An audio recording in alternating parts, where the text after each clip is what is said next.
Ma'am, can you hear me? Hello.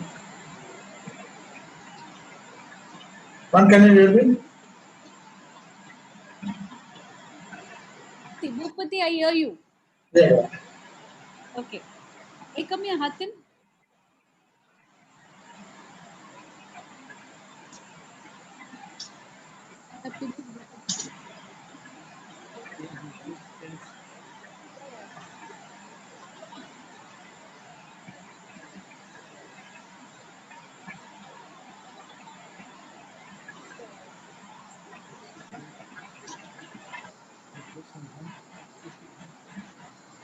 More.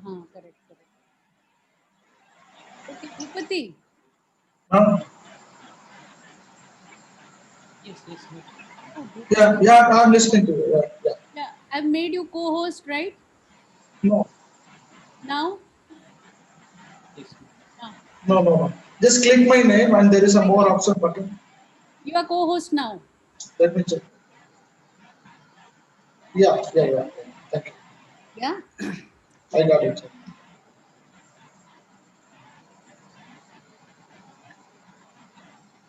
Okay. Now we are, Bhupati, we are live on YouTube also. So whatever we are saying here goes live on YouTube. Okay. I'm muting it now. Yes, sir.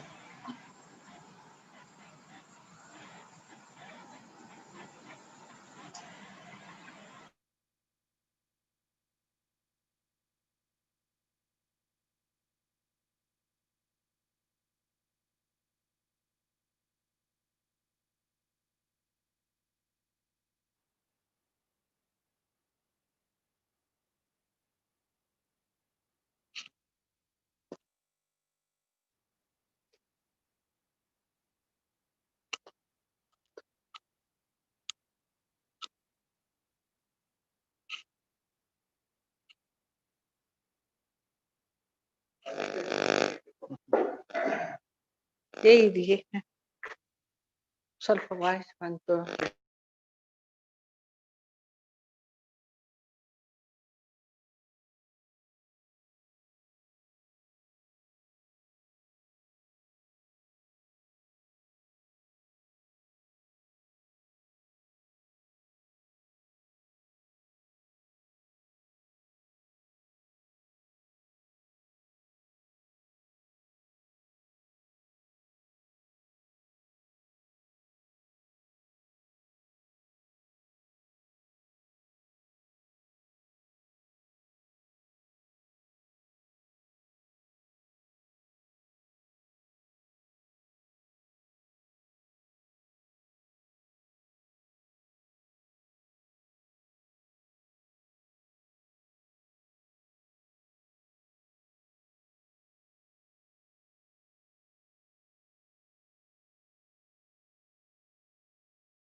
we are going.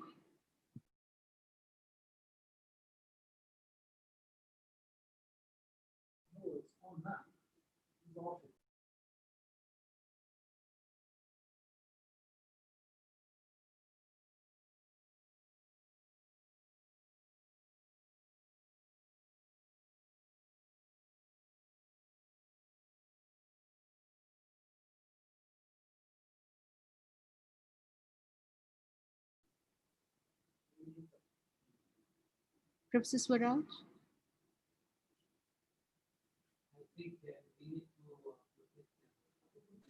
Yes. Welcome. We are actually getting live streamed at the same time, so I've just unmuted. So you Okay, can. it's on. It's no problem. Actually, I'll have to do it on my phone only because Alright. somehow my it is not working properly on No, my. it was working fine. We could see you, but I had muted and stopped the video from my end because we are now live on YouTube. Okay, it's all right. Fine. Yeah. I can understand that. So I'll be joining at 6 exactly because I am also charging my phone at the same time. All right. Okay. Thank you. Okay.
closing the editors. Okay.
Hi everyone.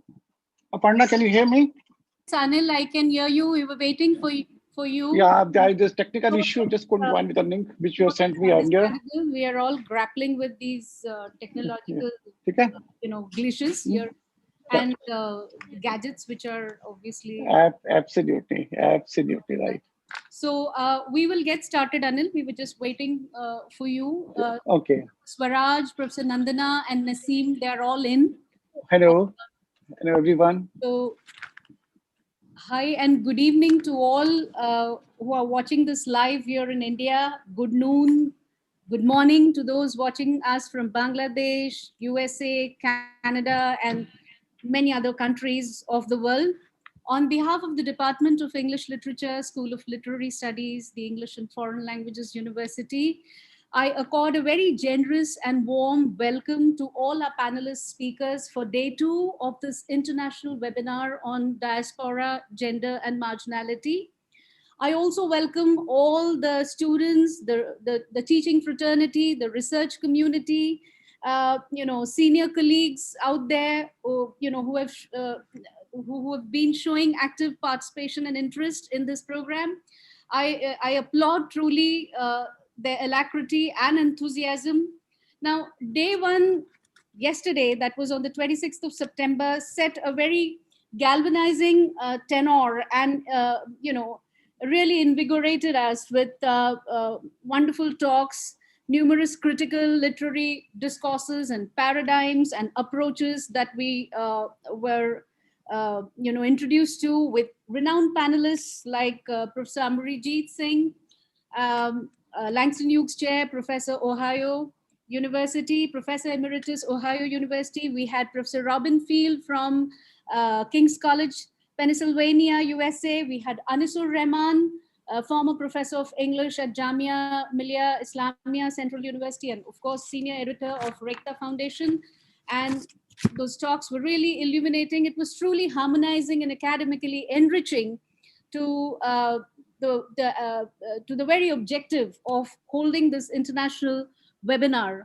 I would preferentially choose to be thrifty today on my part, as we are to accommodate 4 very important speakers who have joined us today in the area of diaspora studies. Anil Aneja, who's a professor of English at the University of Delhi. Professor Swaraj Raj, former professor, head Department of English, Dean, Faculty of Languages at Sri Guru Granth Sahib World University, Fatehgarh. And Professor Nandana Datta, who's a professor of English from Guwahati University, who's joined us. Naseem Basiri, who's a researcher on women, gender, and sexuality studies, who's joined us from Oregon State University, USA. I welcome you all once again on behalf of the Department of English Literature and EFL University. So without wasting much of my time and your time, I would start with Professor Anil Aneja. But before I begin this brief introduction, I must register my heartfelt condolences to Anil, who is in mourning, having lost his closest pal. And it's indeed, I feel, very gallant and very honorable on his part to show up for this webinar, despite the pain and the affliction and the discomfort he is in right now. Anil shall not be with us till the question and intervention session, and that is perfectly understandable, Anil. Having said this, no, Aparna, I would try to come back for the question answer after attending another meeting. Okay. If I can exit from there, I will try to come back by 7:25 or so. Okay. So I can join you for the question and answer session. Okay, that would be wonderful, Anil. It's up to you. I leave it to you entirely. No. I'd like to be, this is a commitment, as you rightly put it. I'd like to be as much there as possible. Yes, I may not be able to throughout. Yeah, continue. Yeah. Having said this, of course, about Anil, he has, donned multiple hats. He's the chairman of Maharaja Agrasen College, University of Delhi. He's a nodal officer, grievance redressal cell for persons with disability. He's an officer on special duty, equal opportunity cell. He's the vice president of All India Confederation of the Blind, and he's a chair at Rehabilitation Committee, World Blind Union. He has many portfolios to his credit. He was conferred the National Award by the then President of India in 2014, and the prestigious Rustam Merwal Alpenwala Memorial Award 2020 by the National Association of Blind. Let me get that right. It was Rustam Merwanji Alpaiwala Memorial Award 2020 by the National Association of the Blind. But then that's not all. I think Anil is singularly one of those rarest gems and a very precious friend who would choose his personal unease and discomfort to ensure others are comfortable and probably never ever fuss or carp about it. And I think that is one very intrinsic trait about Anil. I have had many occasions to know him, his naivety, his childlike, alluring simplicity. I think he's a limited edition and in academia. And they have stopped production of his kind, actually, species of his kind of people. So may I call Professor Anil Aneja to deliver his talk? Anil? Thank you very much, Aparna. Good evening to everyone. Thank you, Aparna, for your very warm and kind words. I'm truly humbled by all that you have said, which I surely do not deserve. But definitely now that you being a close friend have said it, I'll try my best to live up to the words that you so kindly and so generously shared with friends this evening. Thank you very much, Aparna and Ifnu. I would choose to call you Aparna and not Dr. Aparna Bose because you're such a close friend. So friendship comes first than any professional relationship. So thank you very much for giving me this wonderful opportunity to be a part of this illustrious panel of friends and renowned experts in their respective spheres on this very important topic, titled Diaspora and Marginalities. Yes, that is true, that it is a difficult evening for me, but commitments are commitments. And when commitments are given to close friends, they can never be then overlooked. It's unfortunate that I may not have the immediate privilege and opportunity to listen to other friends on the panel this evening. But however, I promise that I will access the recording on the YouTube from Aparna, as I would do for yesterday's discussion also, because I have another meeting to attend, an international condolence meeting, because this friend of mine was an international personality. But as I said, I would try to come back to the discussion around 7:25 or 7:30, just in case there are any questions to which I can contribute. Having said that, coming straight to the topic of diaspora and disability studies, I want to challenge one or two important dimensions of diaspora, which often are taken for granted.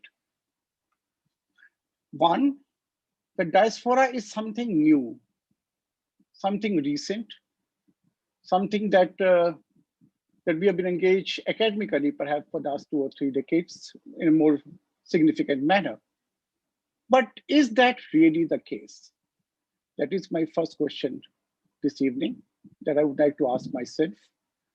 My second question that I would like to ask myself would be whether diaspora is a homogeneous concept. Is it possible for us to really talk about diaspora or any other human experience for that matter in today's context in a homogeneous manner as a singular experience? And if it is not a singular experience, which my argument states it is not, then my third question would be, aren't there dimensions and subcategories of writers within diaspora which need to be examined critically and more intensely than these have been done so far? It's in this third dimension that I would try to contextualize the area of disability studies, particularly by pointing out two factors.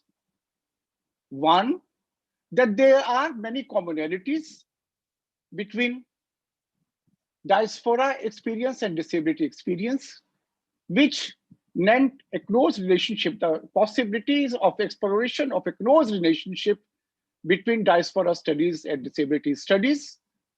And two, specifically with respect to Indian diaspora, I would like to introduce, of course, some of you may be already aware, three disabled diasporic Indian writers who have done substantial work in creative writing, but who unfortunately have not been examined, studied by the scholars of diaspora studies to the extent that these writers deserve. And through this journey, hopefully a short journey, because this topic is very vast, it's really not possible to cover all these dimensions, so I have to really rush through on the pointers of my argument. I would try to argue for the need then to look more closely between the disability experiences and diaspora experiences in the research that may go on in this domain in the years to come.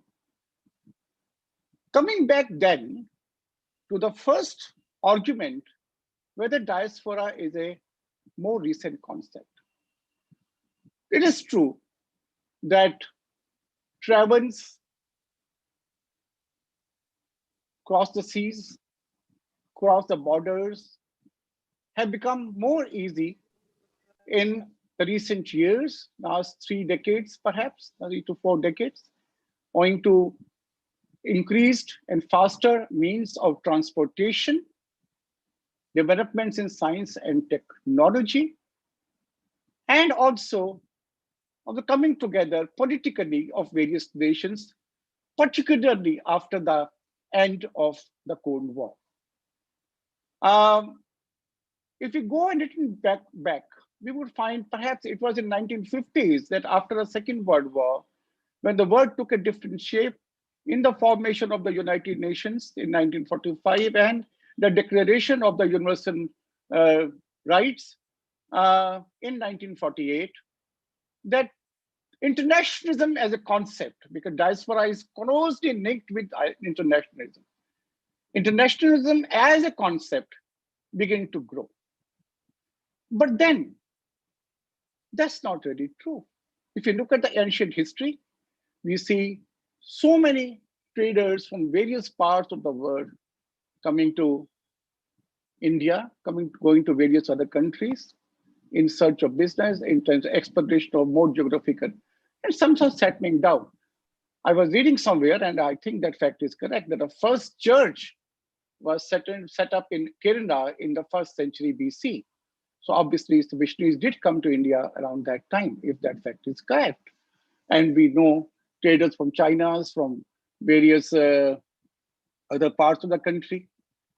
If we go in the Middle Ages, of course, the famous incident of Columbus is well known, but also the Islamic diasporic attempts. I will need to be more careful here, because whether these were diasporic attempts or whether these were adventures, whatever you may call them, but the many people from many countries of the Middle East and Central Asia did come and settle in various parts of Asia, including India.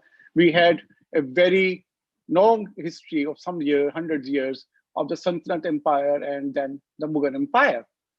And definitely that was also a kind of, I argue, maybe some historians would like to challenge that, but I argue that was a diasporic experience. And then, of course, the coming of the East India Company in 1600, first to do business, and then we know how it went on.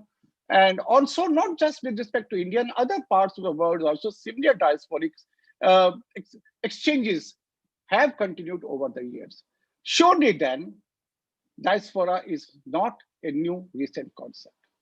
I would argue further that with the onset of what we call today globalization, and through the science and technology through which we all joined together today in various countries. I was told by a partner that there were registrations from 10 countries.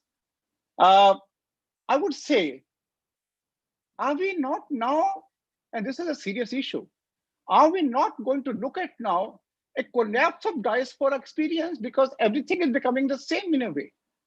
The food people eat in America is the same food available in the same outlets in India. McDonald's and all that, we know that. And the clothing, the cultural experiences, the programs, the cultural invasion. If one of the dimensions, and I hope to come to it later, one of the dimensions of diaspora experience is the cultural dimension. And if culturally we are becoming, as some argue, particularly the economists, a global village with similar experiences and the experience being replicated seamlessly in various parts of the world, then is that dimension, is that fact going to add to a different turn in diaspora studies also? We should also look at that. But that, of course, is not the subject of my this evening's presentation. So I've not examined that in more detail. But surely we should, I think, discard the experience, the view, if it's held by some, that diaspora is a recent engagement. Yes, that is true that we are talking more about it because that the word has opened out more. But in terms of the experience of people, diaspora is something that has gone on for ages. Also, my second point now, whether diaspora is a homogeneous concept or a homogeneous experience. My answer, my clear answer to that is certainly no. In fact, my clear answer to any such homogeneity in today's context is certainly no. I think being the kind of world that we are living in, we can neither talk of homogeneity in diaspora, we can neither talk of homogeneity even in disability studies. When we talk about diaspora studies in India, we mostly talk of Indian diaspora. But there are surely other countries also who have similar experiences. We had a conference at Delhi universities a year and a half ago, I think it was, on diaspora from Central Asian countries. And each diaspora experience from people migrating from each, when I use the word diaspora, I'm using Kim Butler's definition that people dispersing to other countries for whatever reasons. These could be economically related reasons, trade, job, labor, culturally related reasons, politically related reasons, but it is a dispersion, and the dispersion can be both collective and individual. There was a collective diasporic dispersals were there after the partition. Even that was a kind of diaspora. When people, my own parents, for instance, they were in Pakistan. And as a child, I used to listen to stories from my grandfather and my father and what a trauma it was for them to leave their settled homes there. Even that was not a different country at that time before independence. Both Pakistan and India were one. But when they migrated from one part of that geographical sphere to another part of that geographical sphere, it was a horrifying experience for families and to come and settle down. So this could be a collective experience, but then these are also individual experience when people in search of jobs, in terms of better opportunities, or hopefully better prospects, which are, let me put a word of caution, sometimes realized, other times not realized also. People migrate to various countries. Sometimes people go for political asylums or whatever. But then anyone who settles down in those countries in a different cultural, political, and geographical context is a part of the diasporic experience. However, I would focus on three important common points, irrespective of the fact whether it is an Indian diaspora or a Central Asian diaspora or whatever it may be. There is an argument that India being such a diverse country, when people come from Northeast, from some other parts of the country to metropolitan cities like Delhi or Hyderabad, they also undergo some kind of diasporic experience, cultural uprooting, renegotiation geographically and politically. Politically also because the kind of political world they live in, the kind of cultural world they live in may not be the same, though India is a democracy and governed by the same constitution, but we all know that various states also have various laws which are specific to the state. I don't want to get into details of that right now, but I suppose it's clear that I'm hinting at, but I'm pointing at. So there are three factors, 3 pointers in my view, whether it is a national diasporic experience or an international diasporic experience. And it is in the context of these points that I see a lot of similarities between disability studies and diaspora studies. These points are, number one, the identity crisis or search for identity, however you want to put it. The identity crisis or search for identity. The second is the issue of cultural and personal normativity. And the third is the center margin binary. I go over these again. Issues of identity, whether search for identity or crisis of identity or building up a new identity. Cultural social normativity and center margin binaries. It is my argument that every person, irrespective of however cosmopolitan you may be, however elite you may be, however poor you may be, when you migrate to a different world, politically, geographically, culturally, socially, you need to renegotiate your identity.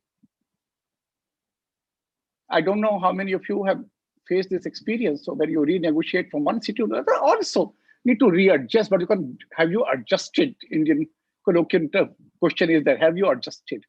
Now, what is that adjustment? Adjustment is negotiating yourself to the environment, finding a place in the society in which you have moved, in the neighborhood you have moved with your neighbors, trying to mentally orient yourself, and trying, and if you're looking for a career or for a job or for kind of a professional space in the country of migration or the city of migration, as the case may be, then I would say that it is also a question of re-establishment of identity. And through this issue of identity, other 2 points that I'm going to talk about, I hope to lead you to the issue, the point that every diasporic person, every person who is in diaspora experience is a kind of other.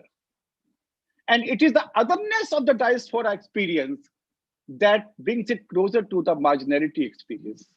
Of course, my particular discussion this evening is with respect to disability, but then those points could also be replicated in other ways in respect to other marginalities. So identity, the whole idea of normativity, socially, culturally, because every culture, every society has its own definition of the normal. And that is the biggest crisis that a person with disability faces by re-establishing or establishing his or her space in a particular culture or social world. The whole idea of trying to come up to, or trying to counter, I would say, because disability studies does challenge the issue of normativity in a very significant way. Perhaps in a way, no other studies challenges the issue of normativity, because here normativity has a very different experience. If normativity is homogeneous, then I would say people have not read a text like the Gulliver's Travel, where the term of normativity changes with every book. Niliputian, for the Niliputians, Gulliver is abnormal. He is not like them. And for the Brobdingmen also, the Gulliver is again abnormal because he is not like them. The Niliputians are the smallest and the Brobdingmen are the much larger people compared to Gulliver. But for both of them, he is not normative. So, and I argue and swear that this issue of normativity or body and cultural uprooting is something that Swift took up in 1726, which we are trying to negotiate regardless of modern phenomenon. Today, it's not. But yes, of course, there are more discussions, dialogues. Thankfully, during the lockdown, these have increased. So, and this is one of the positive sides, at a very high cost, of course, a very high cost humanly, that we are engaging more and more intellectually. So that is a bit, perhaps, of a silver lining, if you want to find any, but that apart. So the whole idea of normativity is very important, both to diaspora studies.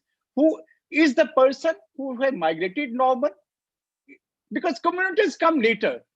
Communities, diasporic communities are formed only when a substantial number migrate. First is the diasporic experience is of the individual. And the community experience cannot also override the individual experiences. It is when the individual experience becomes replicated time and again in a particular social political condition setting, that becomes a community experience. So I don't have much to say about the community experience, though there are commonalities also, I'm not saying that, but we should focus on the individual. The third connected with that is the center margin binaries. We would not be talking about the diasporic literature in case the diaspora, the people who have migrated would, the diaspora communities would be at the center of the countries in which they are, and if they were as included and as absorbed seamlessly, then there would be nothing strange about that. They would become a part of that. The diaspora's communities are talked about because they're neither a part of the countries from which they come in a complete sense, nor are they part of the countries to which they are in a complete sense. So all the discussions, intellectual and all the social efforts and any other, are there to create, to lessen the gap that exists, that has been created between the diasporic communities and diaspora communities and the so-called, within quotes, so-called mainstream communities. And this is also a part of the part of the similarity that exists between the disability studies research and the diaspora research. The persons with disabilities also have to negotiate their space from the margin to the centers. So these are the three common points in my view between disability studies and diaspora studies. And talking specifically about the writers, as I said, I want to focus on three specific writers who are Indian, who write about India and are diasporic writers. They're set in either in US or in UK. And the writers have not been unfortunately talked of in the Indian diaspora literature studies. These are Ved Mehta. You all may have heard Ved Mehta's name, a fellow of the Royal Literary Society. He was invited to the Jaipur Literary Festival in 2014, written 25 books, left India, was born in 1934, flew alone to USA at the age of 15, flew alone, being visually impaired, flew alone at the age of 15, brought about his first book, Face to Face, at the age of 23, 25 books including that, and yet we hardly have any studies in India on Ved Mehta, who writes almost in everything concerning India, right about from disability to Indian political scene. His book, The Family Affair, talking about Indian social scenes, the family issues, and name any. And of course, well established abroad, trying to negotiate the experience of his disability and his diasporic identity through his writings. That he writes somewhere that he started writing because he thought he would somehow overcome his deprivation through writing. Now, why do we ignore a writer like Ved Mehta despite such a prolific work that he has produced? Is he just because he is visually impaired? Academically, nobody can challenge that his works are substantial and well recognized. I said, these are seen in the fact that he is a fellow of the Royal Literary Society and also was invited and published by a very standard publisher. Just because the works are by a writer with disability or visually impaired writer and talk, 5 or 6 of his books talk directly about disability, our research engagement has not been towards him. I want to illustrate more, but I already got a message of partner, the time is running out, so I'll be short on that. But he's one writer, definitely a visually impaired Indian diasporic writer, writing about India on disability, other issues, who needs research from the point of view identity, normative and center margin, binary, and a comment on the Indian disability scene when he was in India and afterwards. Another important writer, at this time a writer with a Britain-born disease, Firdaus Kanga. All of you may have heard of him again, but and there's a film has been made on his novel Trying to Grow Up, The Sixth Happiness.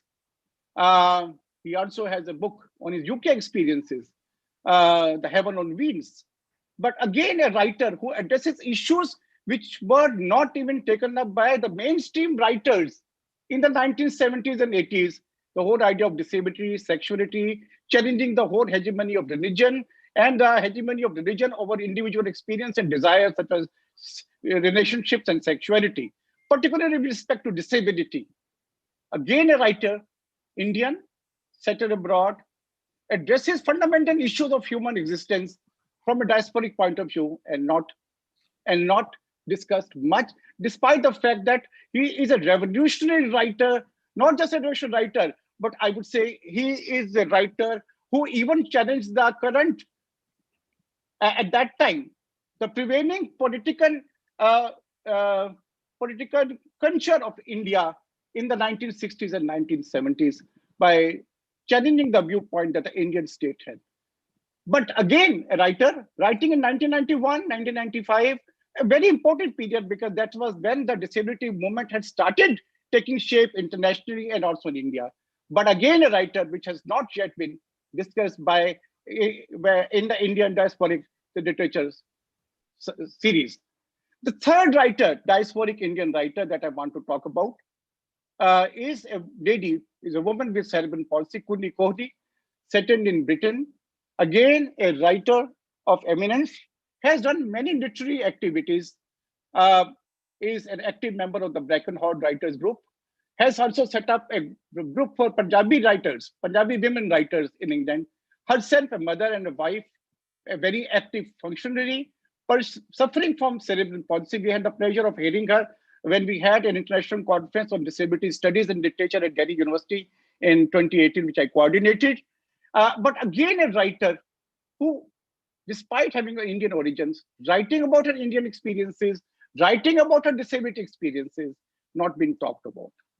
In addition, and Aparna, just 2 minutes.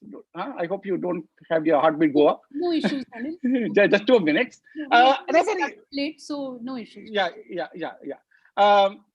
In addition, these are the specific writers who are suffering from various kinds of disabilities, writers who are persons with disabilities, Indian, diasporic, written when substantially have been well recognized abroad.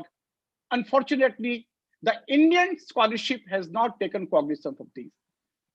But what about those who have been well studied in India, diasporic writers, well studied in India, write about disability, but disability discourse has never entered, virtually never entered in our critical thinking. I would name 5 writers in this chain, and these are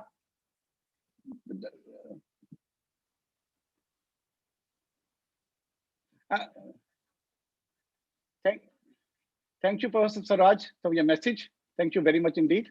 These are Bharti Mukherjee, the text I have his wife. Anita Desai's Clear Night of the Day.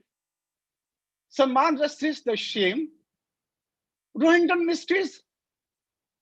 On the 3 texts, Such a Long Journey, A Fine Balance, The Family Matters, which have a strong disability component, and Indra Sinha's Anyone's People.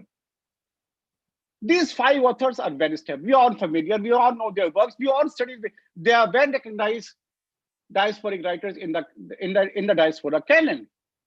But how often have we talked about Dimple as a person suffering from intellectual disability? How often have we talked about the centrality of Baba?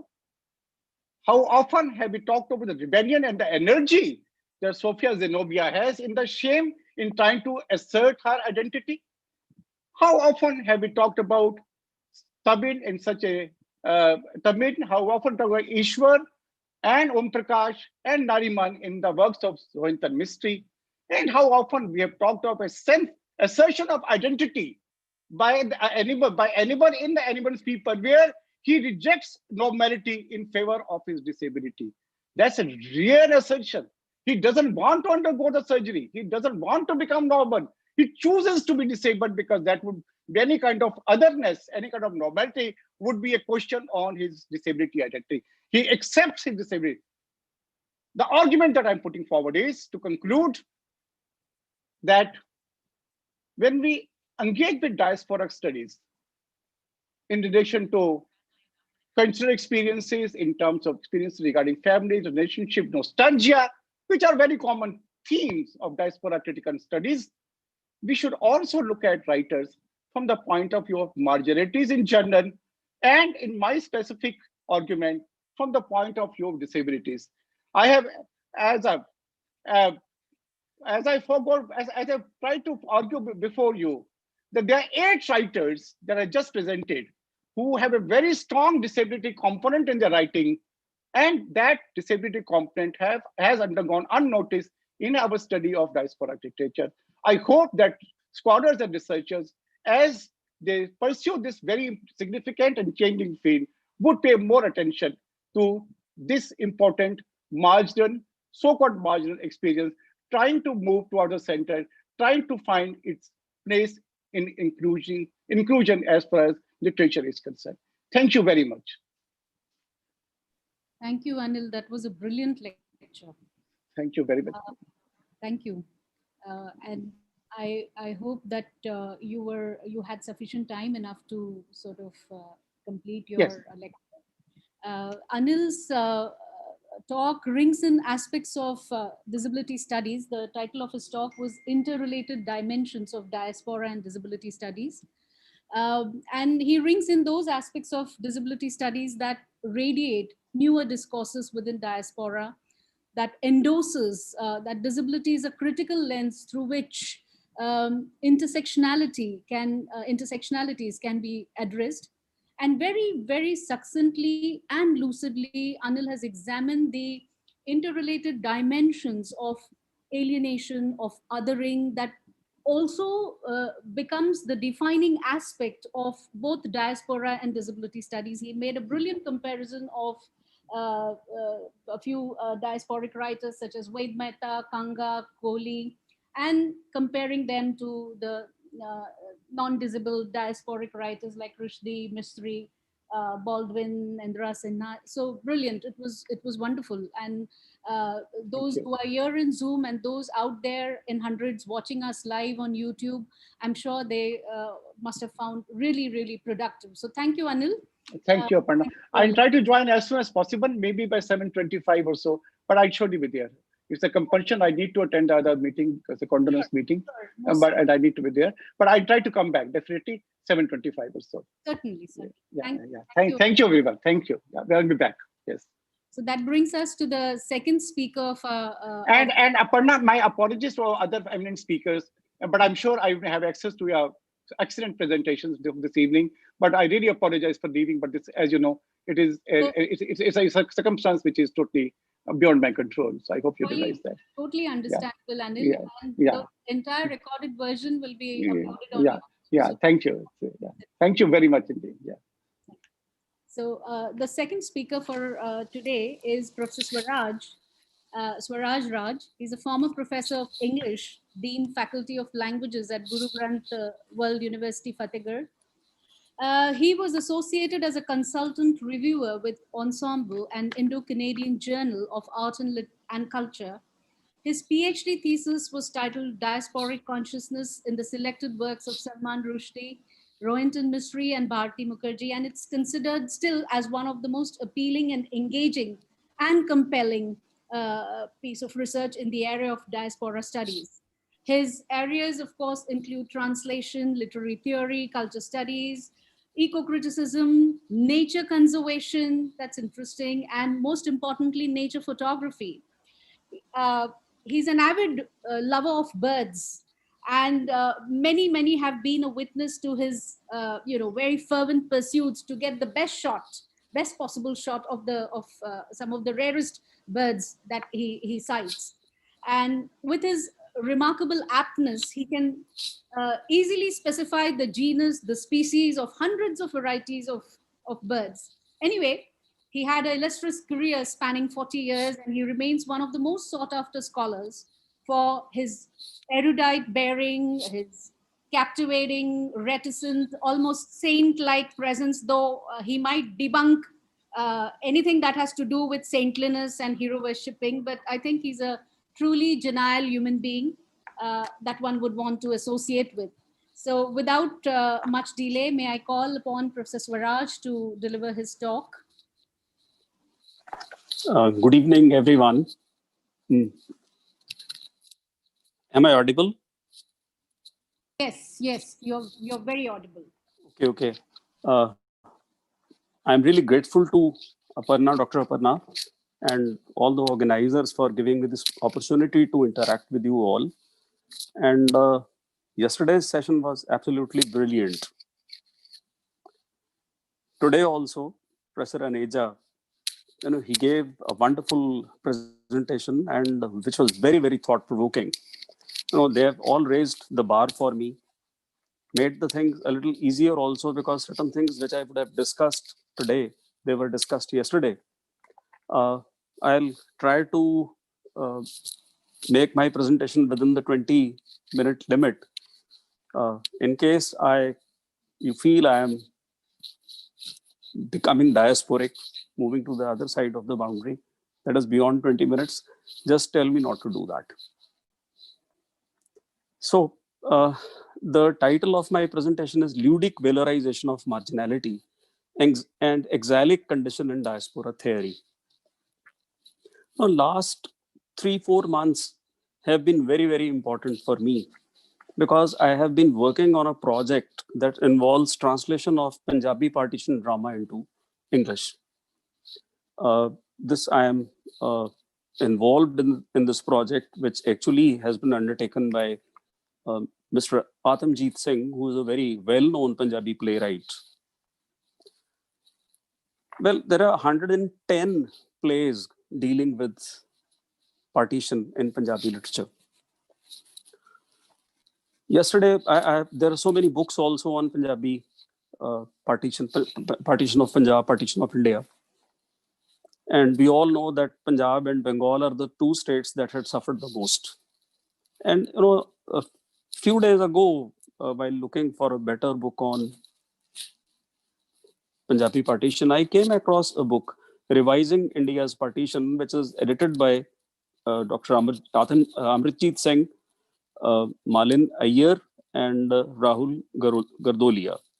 Now, in the introduction to this book, Amritjeet talks about how many diasporic formations took place after the partition.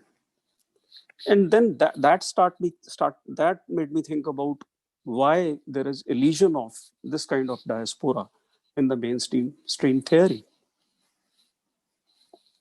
Why do we not have any discussion on the kind of negotiations which abducted women had to make,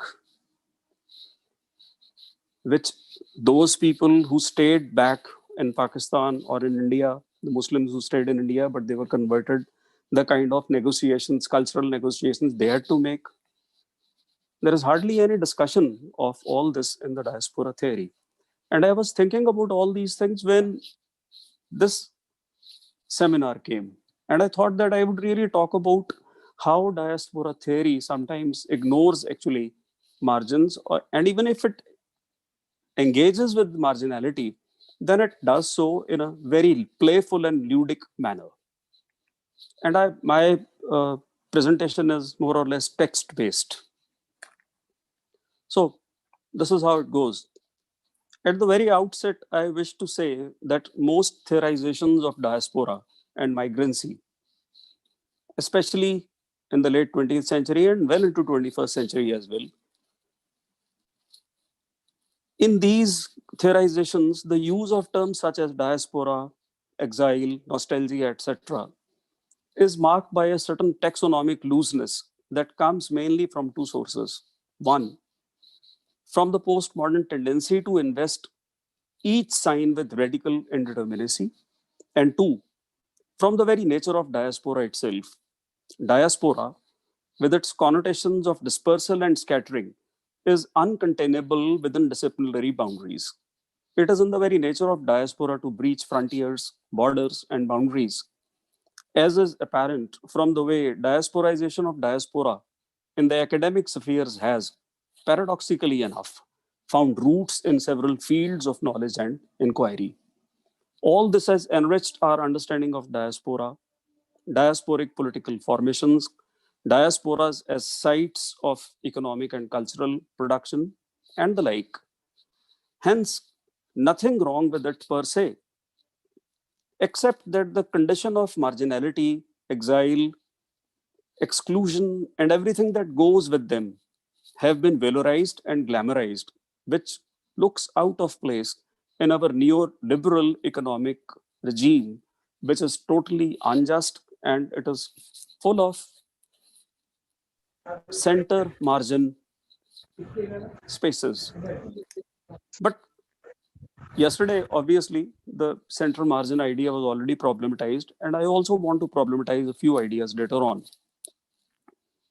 As a result, I see that this valorization tends to actually elide or even efface the pain and hardship that characterize the condition of exile, marginality, and exclusion, rather than focusing attention in sheer heat of concentration on these issues.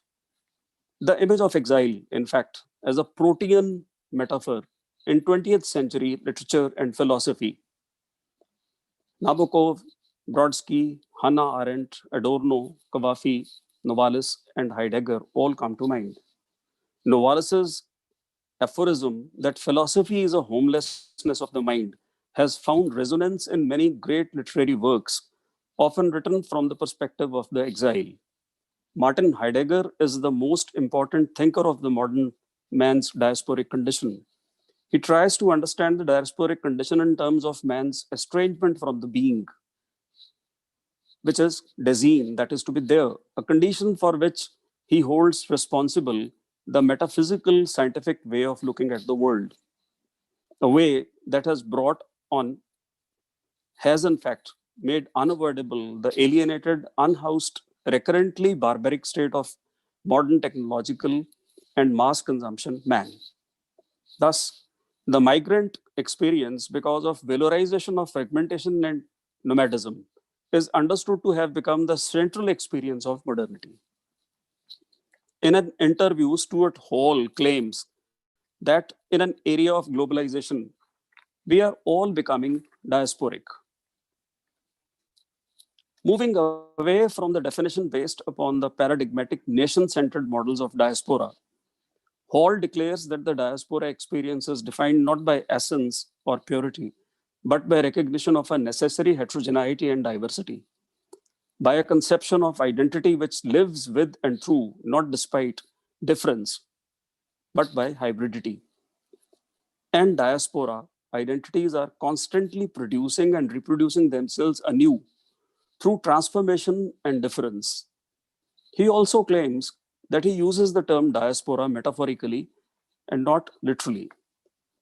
Bhabha's stance is not dissimilar because he also, in drawing upon his own experience as a Parsi and a globetrotter, celebrates the diasporic exilic experience by clubbing many different categories together in his oft quoted statement in The Location of Culture. I quote, I have lived the moment of the scattering of the people that in other times and other places in the nations of others becomes a time of gatherings of exiles and emigres and refugees, gatherings on the edge of foreign cultures.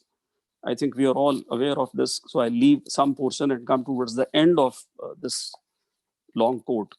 And the gathering of people in the diaspora, indentured, migrant, interned, the gathering of incriminatory statistics, educational performance, legal status, immigration status. Bhabha's half-life, as he calls it, underpinning temporality, irreducible hybridity of diasporic identity, interstitial location of the exile is a location which is not a home, but is empowering nevertheless, because of the accretion of multiplicity of perspectives on life indicated by repetition of the word gatherings. With home and identity becoming fluid, loss of fixity in diasporic unbelonging translates into freedom from crippling fixity of a monolithic identity. While the earlier theories of diaspora underlined the sense of loss and separation from home and originary identity, Bhabha's ideas make exilic position look a privileged one. This valorization of the marginality is visible in the works of Rushdie and Bharati Mukherjee, though they deal with it in their unlike ways. They do portray the darker underside of migration, no doubt, but they do it in a playful way so that it becomes a desirable condition of contemporary modern life, which is in a state of vertiginous flux. Rushdie's trademark verbal pyrotechnics, his paronomasia, and his unreliable narratorial voice in his fictional works make even the pain of exclusion and exilic condition look celebratory. Whereas in Bharati Mukherjee, the itinerant condition is endlessly emancipatory, especially as it is clear in what Professor Amritjeet referred to yesterday, breezy transformations of Jasmine, the eponymous heroine of Jasmine.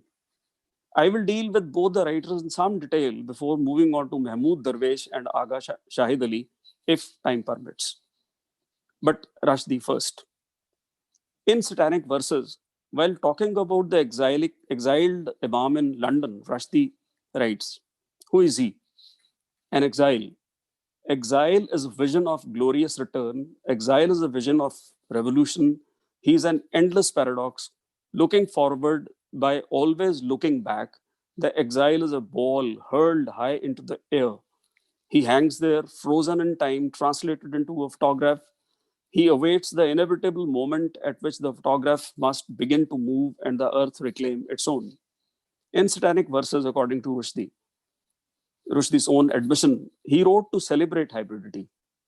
In the aftermath of the Satanic Verses affair, Rushdie declared in Imaginary Homelands that his intention was to celebrate hybridity, impurity, intermingling, the transformation that comes of new and unexpected combinations of human beings, cultures, ideas, politics, movies, songs. And that the novel was intended to be an assault on the absolutism of the pure. Midnight's Children, with its presumptuous urge to encapsulate the whole of reality, is also preoccupied with the idea of identity. Written in chutneyfied English and presenting a chutneyfied history of India, the novel's very narrative technique foregrounds the novel's preoccupation with the notion of hybrid identity. Now, here I would just like to ask one question to all the people who celebrate hybridity in this sense. Hybridity basically assumes that there are two originary identities which are pure. Can any identity be pure in itself? This is my basic question, because identity can never be self-identical. There is no pure identity. If there is no pure identity, then why do we privilege hybrid identity over any other identity? The idea that identities are hybrid and palimpsestic recurs in the Moore's Last Sigh. But Rushdie's own travails after Khomeini's fatwa have led to important shifts in how he looks at the whole idea of hybridity. Therefore, in negotiating the issue of identity, the Moore's Last Sigh charts a different course. Midnight Children and the Satanic Verses are paeans to the enabling power of hybridity. The metaphor of Salim's mongrel self and Bombay's mongrel character is an enabling metaphor, as it holds the promise of transcending the heterogeneity and divisiveness of multicultural India. However, in the Moore's Last Sigh, the self-other dichotomy is presented in relation to different modes of hybridization and desire for authenticity. The device of palimpsest, which Rushdie pursues on several levels, underpins the highly sedimented nature of cultural, national, racial, and ethnic identity. it allows him to suggest that it is really hazardous to define Indian identity in terms of singularity. However, even as Rushdie continues to privilege hybridity, he is also aware of the downside of hybridization and mongrelization. This is evident in the character of Raman Fielding, whose name indicates Raman Fielding. His name itself indicates his mongrelized origins. However, in following the logic of hybridity to its furthest limit, Raman Fielding is shown embracing fascism and evil, thus truly embodying hybridity.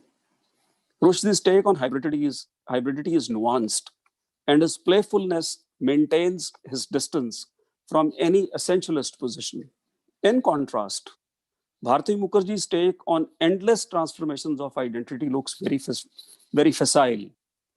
Her peripatetic shifts from expatriation to immigration are the stuff of her textual congeries of migration, loss, and conquest.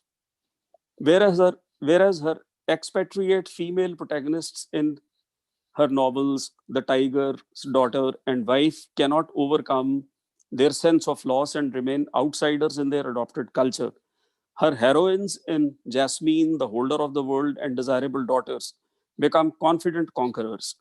As immigrants in America, they lay emphasis on the cultural life of the host country and leave the ex status of their past. The locus of their emotional investments is not their roots, but new roots with possibility of freedom and endless reinventions. Discarding hyphenation and nostalgia and valorizing dissolution of boundaries, they seek assimilation into their adopted culture, which for them is their chief survival ethic. America's fluidity transforms her. She acquires, as she, I mean Jasmine. She acquires, as Zygmunt Bauman would say, a liquid modern identity. And the only way to relate to others, which she knows, is the liquid modern way of relating. According to Bauman, in liquid modern sociality, bonds are easily entered, but never, but even easier to abandon. Long-term commitments are decidedly out of fashion. The American home, which Jasmine has found, or rather she seems to have found, is consumer sociality, where relationships last till the convenience of those who enter into them. Marriages of convenience and divorces of convenience define the consumer sociality, which is Jasmine's contingent home amidst the unceasing flux.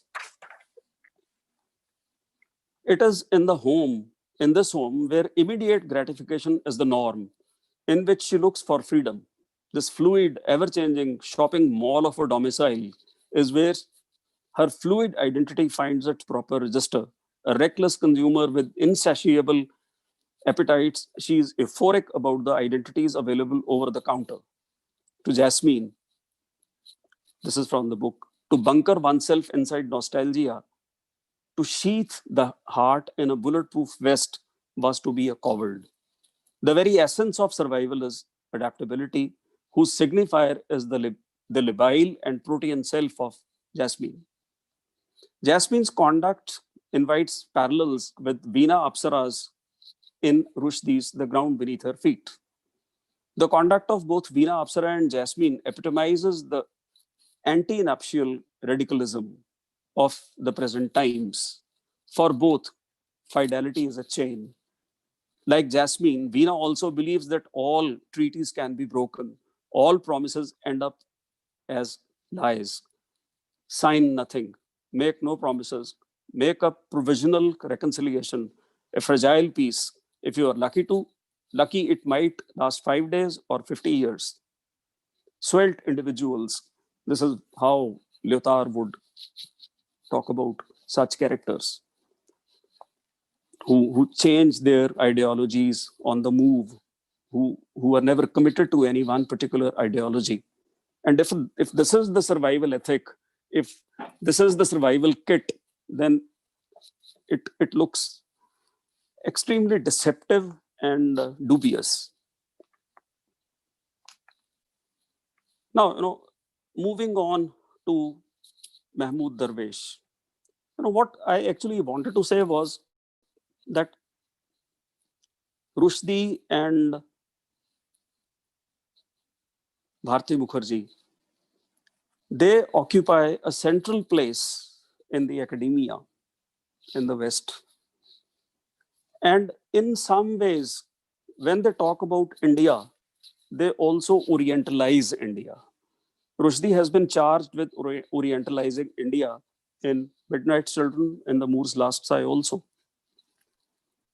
And Bharti Mukherjee also, she has nothing good to say about Jasmine's stay in Punjab.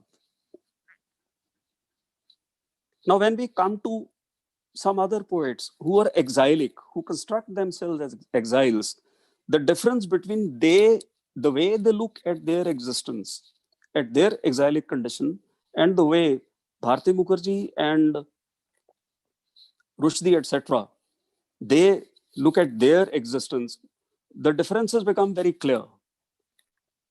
So I come to Mahmood Darwish, a poet like Mahmood Darwish, who has actually experienced exile, won't be so celebrately about exilic condition. This is apparent from his Exile Cycle, a long poem, which deals with very poignantly with the ache of longing, as he calls it, for a home and search for identity. Without a home and identity, he is a man who is, to quote, both dead and alive, unquote, a ghost searching for his yesterday, a heritage in memory, his yesterday conflicting with the literal past, his mother, beloved, his father, and his home in Palestine, where he would like to return tomorrow. However, he is acutely aware that he has no tomorrow, only the sickness of longing that afflicts him. Now, I'll quote a few lines from his poem, from the Exile Cycle. A longing for tomorrow, further, higher, and higher. My dreams leads my steps. My vision makes my dream sit in my lap like a domestic cat. It is a realist and an idealist and a son of will. And then a few more lines from the same poem a little ahead.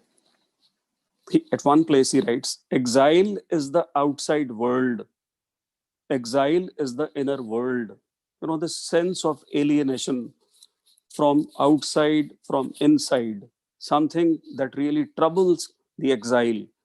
Rushdie and Bharti Mukherjee, they talk about it, but the playful way in which they deal with these ideas, that gives a lie to the fact that they have ever experienced this kind of alienation. Exile is the outside world. Exile is the inner world. Who are you between them? I do not quite identify myself, lest I ruin it. I am in a duality which sings something between words and gesture. If I wrote poetry, I would say, I am two in one. Like the wings of a swallow, if spring is late, I am content to be the bearer of good news. Almost similar kind of thing you will have you find in Aga Shahid Ali also. And there is another beautiful poem by an Armenian poet. Armenian diaspora is also very, very interesting to study. Noura Nadajrian, the poem is called Diaspora. Seeds scattered in the wind, here and there, who are you? Where is Armenia? Yan, my boyfriend doesn't understand. He knows nothing about seeds blown into the future. Just hold me, I tell him, hold me tight, because parts of me are here and parts of me flying in the sky. Where will I land and grow? Where will I ever return to? Yerevan, Van, I just don't know who I am. You are a flower, he says, waiting to be born. This poem is also about the pain of separation, the pain of being nowhere, neither here nor there. Now, the question that I would like to end my talk with is on the issue with which I began. There is no dearth of books on India's partition, but not much critical attention seems to have been paid to diasporas that came into being as a result of forced migration and religious conversions. Another related question is, do we restrict our attention to diasporas in relation to nationhood only? We know that we have extended the definition of diaspora to such an extent that nobody appears to be non-diasporic. So if that is the case, then why not talk about internal diasporas? What about subnationalities, fractures, and sutures within the nation state? What about internal migrations and subsistence level economic migrants being considered as aliens, as others, confined to hovels and ghettos and metropolitan centers? They are the ones who, while returning home, they were actually enacting their return to home. Maybe they would not have come back home had there been not this COVID thing, but they did try to come back home. They are the ones who, while returning home on foot during the COVID pandemic, died and became merely dots on official graphs. What about the Kashmiri Pandits exiled from their home? I think we can include hybrid cultural diversity and hybrid cultural productions under the rubric of internal diaspora studies. This is how some questions of ontological bearing raised by someone like Tabish Khair on the very category of diasporic studies can be addressed. He talks about the strangeness of diasporic studies. So if we have to address the idea of strangeness of diasporic studies, then we have to really include all these marginalities and talk very seriously about them and not in a ludic way. And then only we may be able to say that the mainstream diasporic studies is engaging with issues of exile, pain and nostalgia of the deracinated in an inclusive manner. Thank you. Thank you, Professor Swaraj. He, in his own pellucid style and manner, relates to the very word and concept itself of diaspora that has lost its touch with perhaps its original connotation and has come a long way to acquiring newer meanings and dimensions. And how diasporic theory that emanates from diasporic literature really nurtures ludic marginalization, as he calls it, with, of course, a very, very serious note that he has added, that serious attention needs to be paid to the internal diasporas, to the internal migrations, to to the issue of the migrants that he brought out, and it was a very relevant and very valid point that he raised. Thank you, Dr. Swaraj, Professor Swaraj, for that most wonderful, enlightening talk of yours. Thank you, Aparna. Thank you. We need to now move on to our third speaker of the day, Professor Nandana Datta Sen. Nandana, can you hear me? Yes. Okay. Hello, Aparna. Can you hear me? Yes, I can hear you. I was about to ask you to unmute yourself. Professor Nandana Datta has taught at Dibrugarh University, and currently she's a professor of English at Guwahati University. Nandana has published extensively on issues of identity, ethnic diversities, location theory, Assam and modernity. And these have also been, by and large, her areas of research and interest, besides women's studies, post-colonial studies, terror and ethics, and English studies in the Northeast. Her important work is Question of Identity in Assam, Location, Migration, Hybridity. I think it was published in 2019. She's a recipient. 2012. 2012. 2012 was it? Okay. A recipient of Katha Prize for Translation from Assamese in 1999. My association with Nandana dates back to 2006 when we were, I don't know whether she remembers this, we were both panelists for an amazing program which was hosted by the American Center, Resource Center, Kolkata.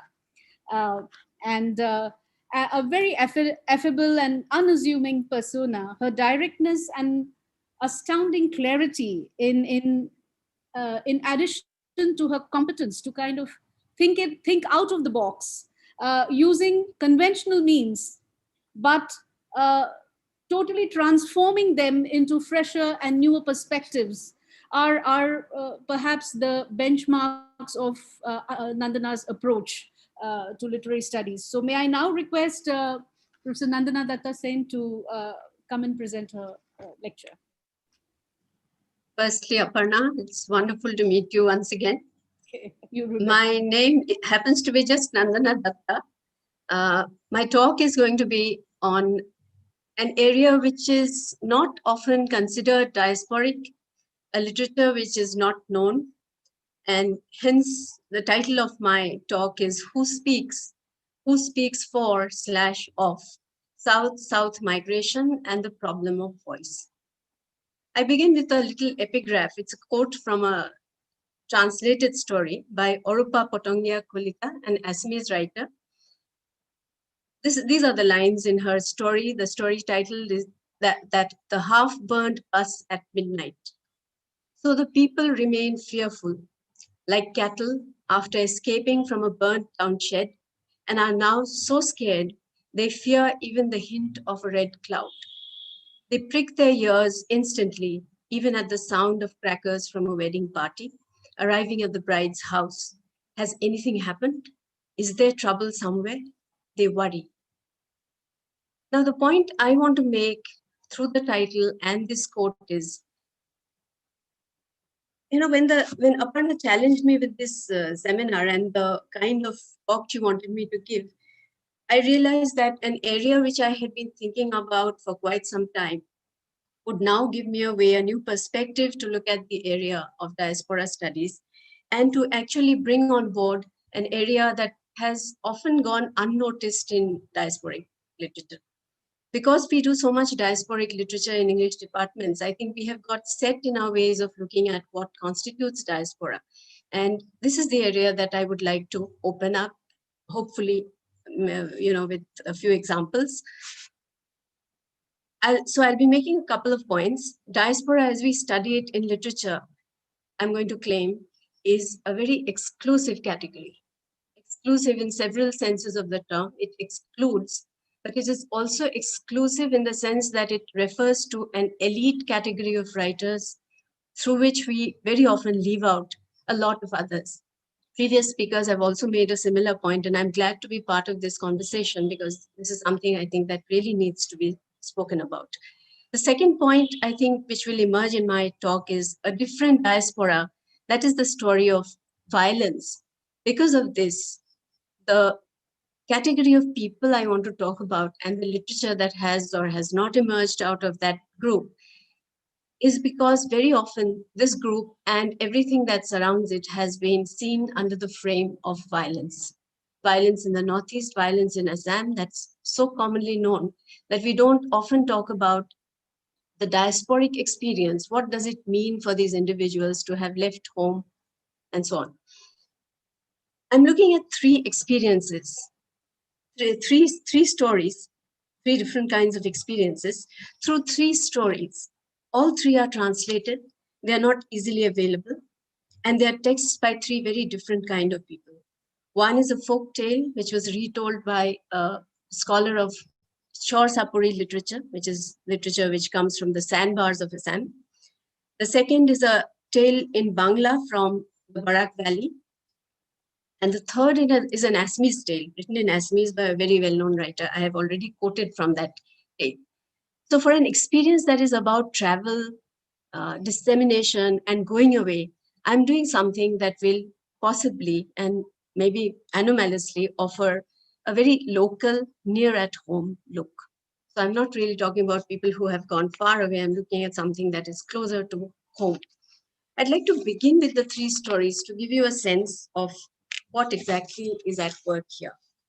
The first story, a folk tale from the Tor areas, is discussed by an eminent scholar of this culture, Ismail Hussain, and also published by the Assam Sahitya Sabha in Assamese. This is the tale of Rahim and Ruppan. It tells a story based in Mymensingh in ancient Bharatvarsha.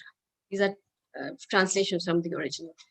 Childless king was finally blessed with the boon of a child, but there were several conditions attached. The child would die on the 12th day unless he was married to a 12-year-old virgin on that day, and both sent off in exile to the forest. The queen gave birth according to the prediction, and the search for a 12-year-old virgin began.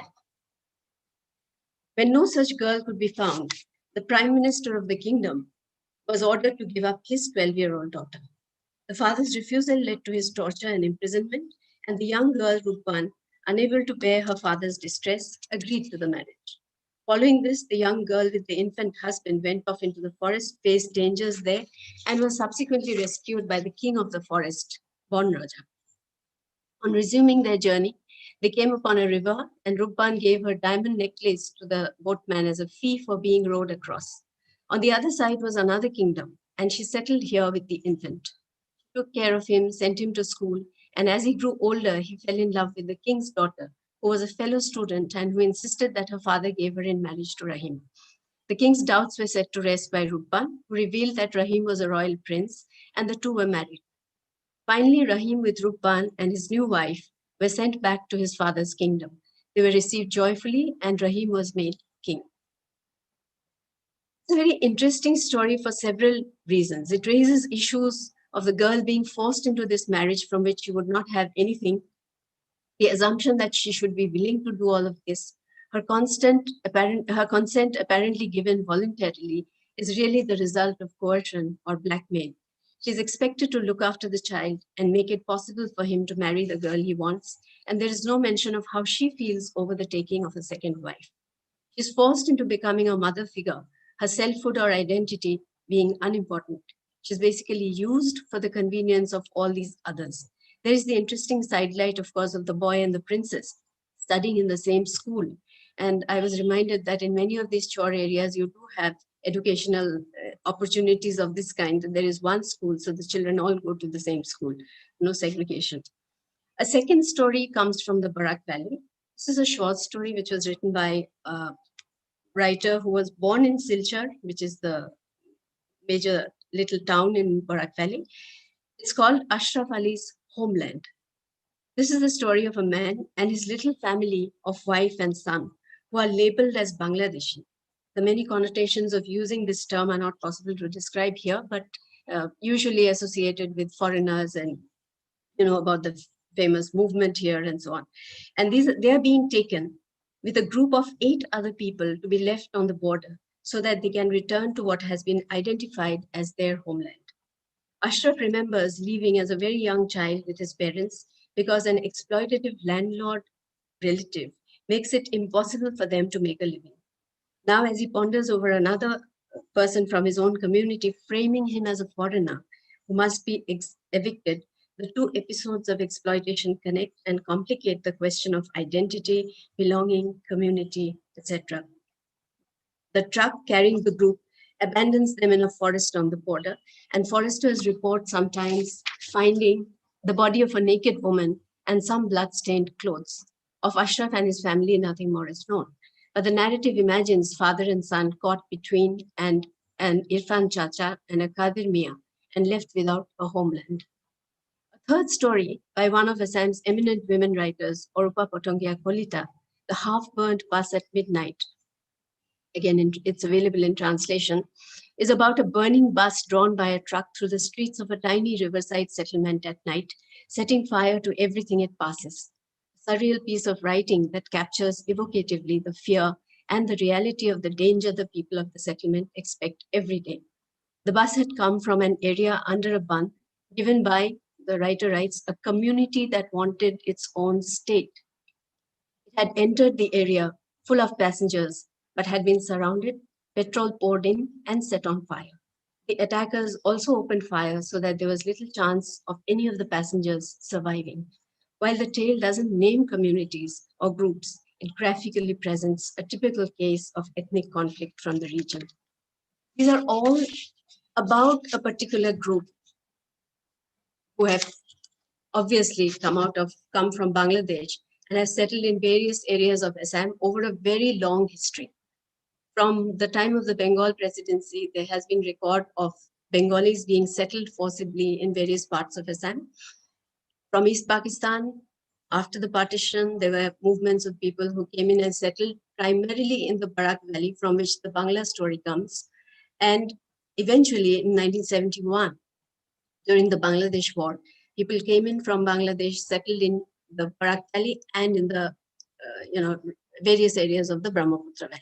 So this is something that is a very interesting and problematic migration, which has frequently gone unnoticed in terms of diasporic literature or diasporic studies, or even the fact that most of these people have not been able to write in order to become diasporic writers. So the point I'm trying to make here, I will read a little from the paper so that some of this emerges. Margins and their powerful ability to contest the center has been a favorite diet for studies of migration, diasporic literature, ever since Homi Bhabha spoke of migrants on the margins of a foreign culture in that fine essay called Disseminations. Nations reformed by these migrants at its borders. And whenever we have read diasporic literatures and read of diasporic experience, the romantic inclusion of this condition has been in our minds. A norm, a framework, a thinking process was set, and we adopted it, happily using it to read the unique products of diasporic experiences, and equally happily excluding or failing to see, because of the enchantment of this norm, other experiences of migration that have not been as romantic or as theoretically productive. I propose to keep this as a small alarm bell in my mind for today's talk, in order to pursue two other issues: the question of science.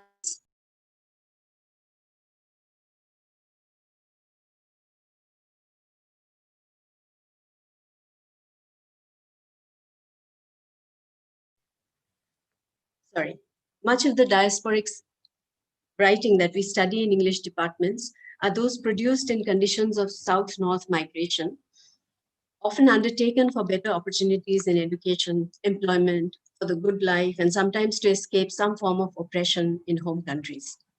But there does exist a form of migration where the diasporic writer is invisible and silent, or even non-existent. The point of the title is what I will therefore explore in conditions where migration does not empower.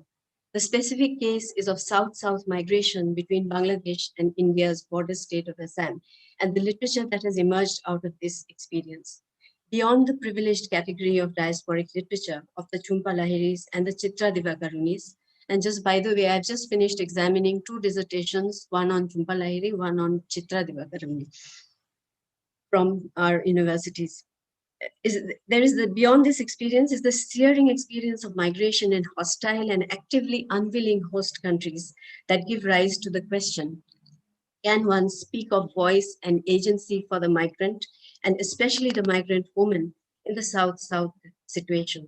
Or should the question be, who speaks for them? As you will notice, all three texts that I have quoted from and I have translated from are by writers other than the writers from these communities. So who speaks for them?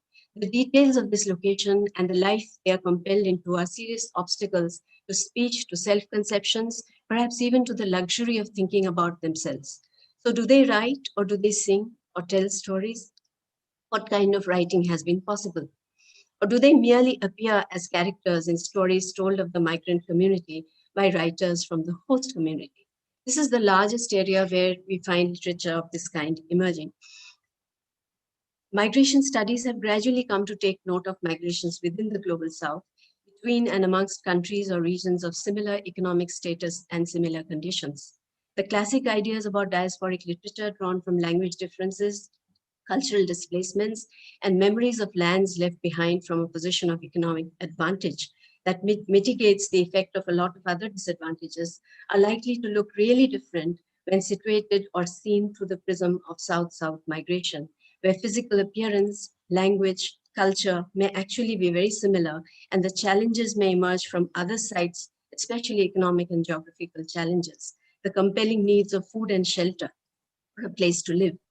Much of the work that has emerged on this category of migration has been on development, on labor, and on socioeconomic effects.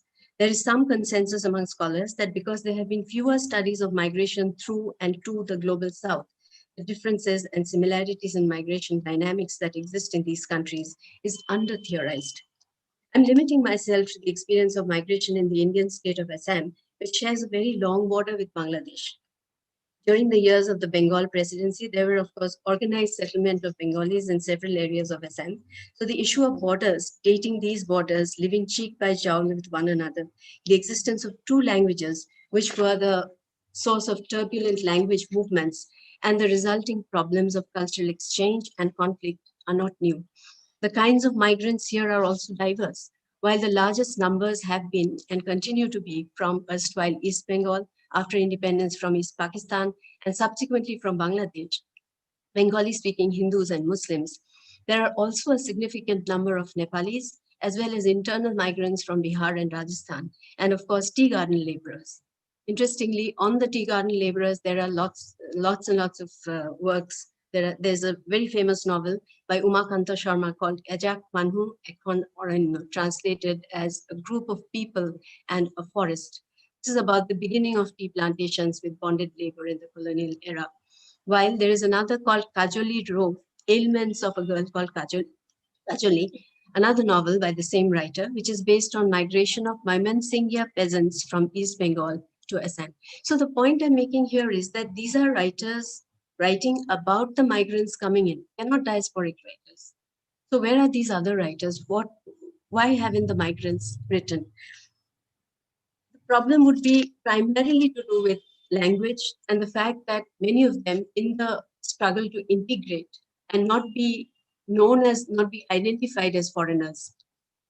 Many of you would know about the existence of the Assam movement, during which the word foreigner became a real curse. So anyone who was called foreigner, outsider, these were terms which were used widely for people who had come in at different points of time from East Bengal, East Pakistan, Bangladesh. So the term itself meant that people could not afford to be seen as foreign. They needed to be integrated. So very often, it was a very important thing for them to send their children to Assamese medium schools, to have them learn Assamese, to speak without an accent, and to integrate into the community as much as possible. And the interesting fact is also that we do have a very strong indigenous Muslim community here, which goes back to hundreds of years. So there is this very interesting social problem of how do they integrate. If they integrate, what do they lose? And if they integrate, can they afford to speak still about home and things that they have left behind? Because the moment they start talking about things like that, they would be identified as foreigners. And there's a process by which they would be sent back. So these compulsions are very important in how and why writing has emerged or not emerged. The difference in conditions of migration are a strong factor in the form and nature of diasporic literatures that we study. As we follow global academic trends in migration studies, we also take on the focus of such studies on North-South migration. The relatively recent interest in South-South migration has mostly focused on other effects of displacement. Cultural work seems to have been mostly given a miss by such studies, perhaps because of the non-availability of texts, lack of interest on the part of publishers, usually because of the languages in which these are written, and the languages in which such texts are produced. The first tale that I read, the folk tale is also available in the dialect spoken in that particular Chor area. Where they have been available, there are certain features that are worth noting. There is, of course, the considerable body of literature produced out of the partition in South Asia, and especially out of the Western Indian experience of it. The corresponding partition in the East, which is complex and many-sided, especially because of the many Indian states that border East Pakistan, Bangladesh, and that throw into the arena multiple languages and cultures that are distinct from the other country. Unpacking this is not an easy task, Meghalaya shares a border with Bangladesh, so you have the Khasi language with the Bangla language and so on. So this would be a problem there. Unpacking this is not an easy task. While the experience has been documented and literature produced in West Bengal found visibility, the same has certainly not happened in the other states. The collection of Bengal partition stories, and it's very important to take note of the fact that if we stay within the established categories of diasporic literature and diasporic theory, there is a problem of not taking account of what exactly is the situation in the host country. If Mizoram has people coming in from some foreign country, then Mizoram itself is compelled to do cultural work in its own languages, preserve that language, and then you can imagine what would happen to somebody else coming in and talking another language and competing for the same kind of space. The collection of Bengal partition stories, I think everyone's familiar with that, edited by Bashabi Fraser from 2008. It's an interesting example which might throw some light on the problem I'm presenting here. All the stories are by eminent established Bangla writers from Rabindranath Tagore onwards. They write about experiences of leaving home, identity, selfhood in the now divided land. But most of these writers have reached a certain eminence and a degree of visibility in the host country and are therefore assured publishers and a readership. If one thinks of Indian diasporic writers elsewhere, Rushdie, even Ghosh these days, Jhumpa Lahiri, Bharati Mukherjee, Chitra Divakaruni, food writers like Chitrita Banerjee or Madhu Jaffrey, a certain privilege attaches to the category. In fact, more and more one is compelled to think that the diasporic identity carries with it traces of the life of the modernist exile, a certain amount of choice, an intellectual position, and entry into a certain class. The popularity of the diasporic as an idea, a theory, and an experience has been fed by a number of catchy terms like excess of belongings, imaginary homelands, displacement, in-betweenness, dispersion, and exile. And the easy or handy availability of labels and theories has supported the academic adoption of this body of literature in the English departments of Indian universities, with the result that while PhD dissertations on diasporic writers have proliferated, the easy access to this experience through terms and texts has also been responsible for a certain shallowness and, more importantly, a curious lack of awareness about the cultural output of both internal migration and South-South migration from and to India's South Asian neighbors. Peculiar conditions of the migrant reception here in Assam are responsible for the problem I pose in the title, who writes, and in what language can or will they write? Can they write at all?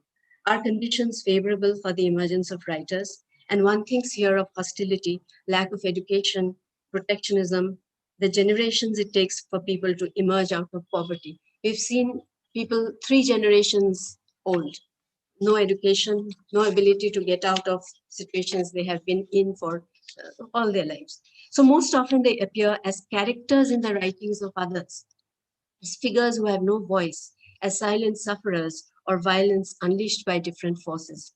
The problem of finding or not finding a home in the country they have arrived in or lived in for many years, the compulsions of this often prevent the imaginative pull of the home left behind and reveals this often to be a mere literary device if used at all.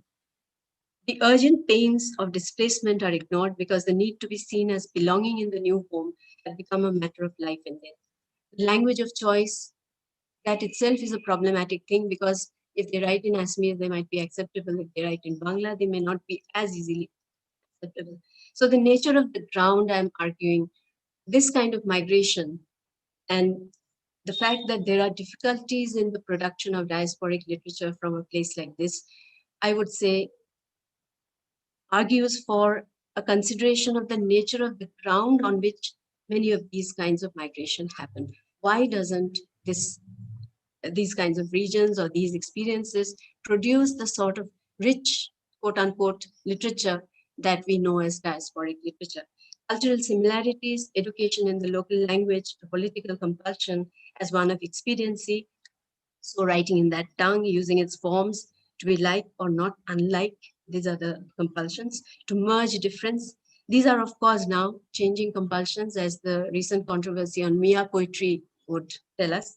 But the politics of language in Assam, for example, has been a major factor in the way migrants have perceived their modes of belonging, silencing, and erasure. These have been predominant. Thank you very much.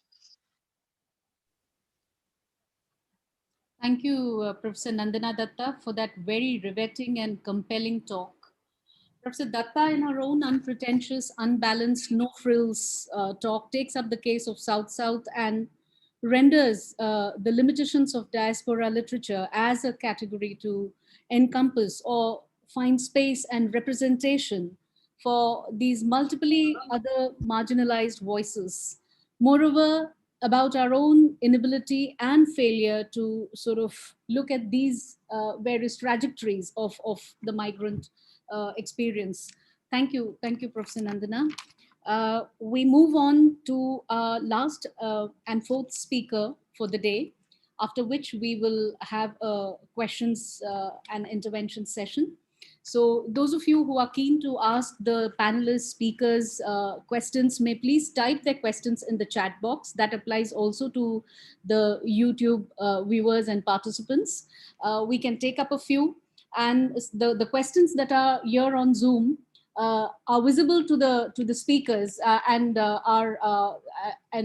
perhaps will also be read out to the speakers to take up if they wish to. Let's move on to the fourth speaker of our day and the last speaker for this day 2 of the international webinar, Naseem Basiri, who joins us from Oregon State University, USA. She's a researcher there in the area of women, gender, and sexuality studies. A multilingual expert, she has worked as a journalist with UK, with Independent.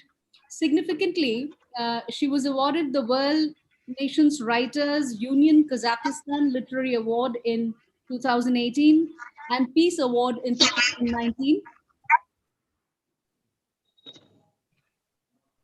from the World Institute of Peace, Nigeria. Her areas include gendered violence in Iran, feminist movements in Middle East, and literary narrations of war and genocide, feminist literature, cinema, and religion. I think about Naseem, her delicate balance of warmth and sensibility perhaps is the most appealing trait I noticed in my communication with her. And I also got to know that IFLU happens to be her alma mater. So welcome back, Naseem. Let's hear you talk. Thank you so much for having me here today. First of all, I would like to thank you, Dr. Aparna, for inviting me and for your kind introduction. Also, many thanks to the Department of English Literature at the English and Foreign Languages University for having me in this webinar today. And as you know, I came to IFLU when I was only 20 years old, 10 years ago. And this university was where I started my academic journey and had actually the opportunity to get familiar with like-minded professors and friends whose thoughts and instructions shaped my academic path. Also my identity and research interests and what I am doing today at the moment. So I am thankful for all those supports, for all those influences and kindness I received in those years, which is continuing to the present day. It's early morning here and I didn't sleep yet, so I'm half asleep, half awake. I'm so sorry if I make mistakes or, you know, kind of a slow in talking. So, thing is that I really wanted to acknowledge the freedom of thoughts and expression that I experienced at IFLU, which completely changed my perspective about literature and how it can be liberating and be used as a way of challenging the dominant discourses, regimes of power, and it has the potential to make a society stronger in terms of social justice. I come from Iran, and just today in my country, 3 writers were incarcerated and were sent to the famous Evin prison Reza Khandan, Baktash Aptin, two members of the board of directors of the Writers Association of Iran, and Keyman Bajan, which is a former member of the board directors, were transferred to Evin prison to serve their sentences.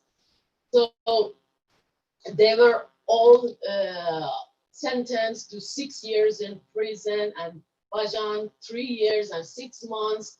And for what? For being accused of propaganda against the system and conspiracy to act against the security of the country.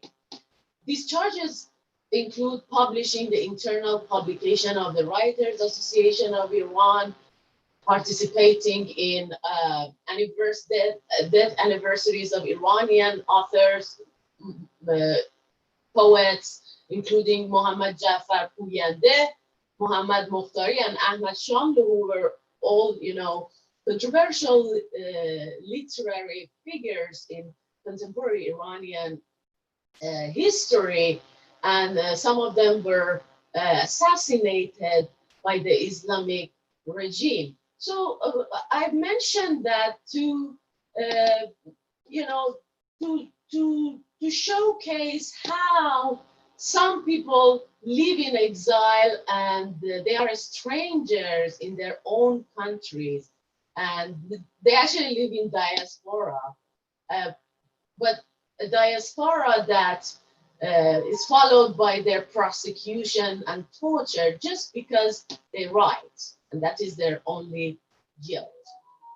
But when we want to talk about the Middle Eastern women's writing in diaspora, it is really important to mention that, the tradition of female writers from the Middle East has been vastly growing in the 20th century, with new generations of writers determined to give women a voice and represent issues regarding feminism, identity, and class from a female perspective through their poetry, through their novels, autobiography, and also other forms of art, which includes,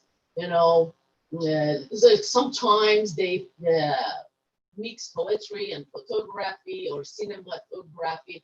So it's really interesting. But patriarchy, of course, could be one of the major themes that comes to mind of the readers when they think about the Middle Eastern women in general, and Arab and Persian women in particular. Also, it is a fact that Middle Eastern women are being viewed through the stereotypical lens of oppression, violence, and especially in the West. However, when it comes to the literature produced on Middle Eastern women, whether it is fiction, nonfiction, or even academic writings, academic works, many are written from, the perception is that many are written from an Orientalist perspective that may capture and portray the issues of Middle Eastern women and the issues they face in their societies. But the reality is that these female authors' identities and their lives, their life experiences are actually shaped by those problems. So I really want to problematize that thing that as an Iranian, as a Middle Eastern woman in diaspora. So gender violence, oppression, and patriarchy are also themes of resistant literature penned by Middle Eastern women in diaspora and exile, which does not only aim to protest the internal oppressions in their home countries, but also as women criticize the Western atrocities committed in the Middle East through colonization, invasions, war, and also a global apartheid in general, which intends to mask the violence and silence the opposing voices advocating for human rights and women's stolen rights in the Middle East under the authoritarian regimes. And there's a very interesting research on this, contemporary Arab American and Middle Eastern women's voices by Abdullah Shahabad, he argues that a major commonality among all Middle Eastern female writers is that there is the belief that their homes of origin could never be proper site for their intellectual, spiritual, artistic ambitions. And although they have nostalgic sentiments towards their homes of origin, they depict these homes as sources of violence, crisis, and oppression. Each of these authors, they seek to fulfill their ambitions in a new post home in the West, an experience that introduces her to issues of alienation and dislocation, but which also provides her with an intermediary space for the development of an imagined spiritual home, which is actually a space that symbolizes the union of her personal and professional aspirations. Furthermore, he points out that in the aftermath of the September 11 attacks, the political situations really got worsened, and thus making life in the West hard for the immigrant women authors, causing them to call into question and the concept of feeling at home, and this highly charged environment. For example, Arab American and Middle Eastern women authors sought to fight for their own feminist rights and change their stereotypical image in the West, and to create their own worlds. But I would like to talk more about the Iranian women's writing in diaspora, because that is my area of expertise, like women's issues in Iran, in contemporary Iran, and especially I look at it from a intersectional lens because of the nature of the discipline I am in. So in the recent decades, the process of migration of Iranians, especially writers, has taken a very special form.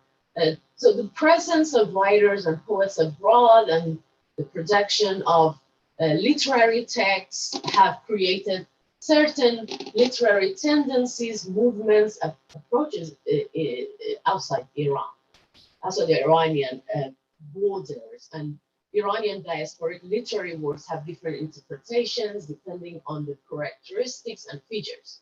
So the issue of the author and how they immigrated or lived a life in diaspora and themes of their works are considered or can be considered as important implications for defining and classifying these literary productions.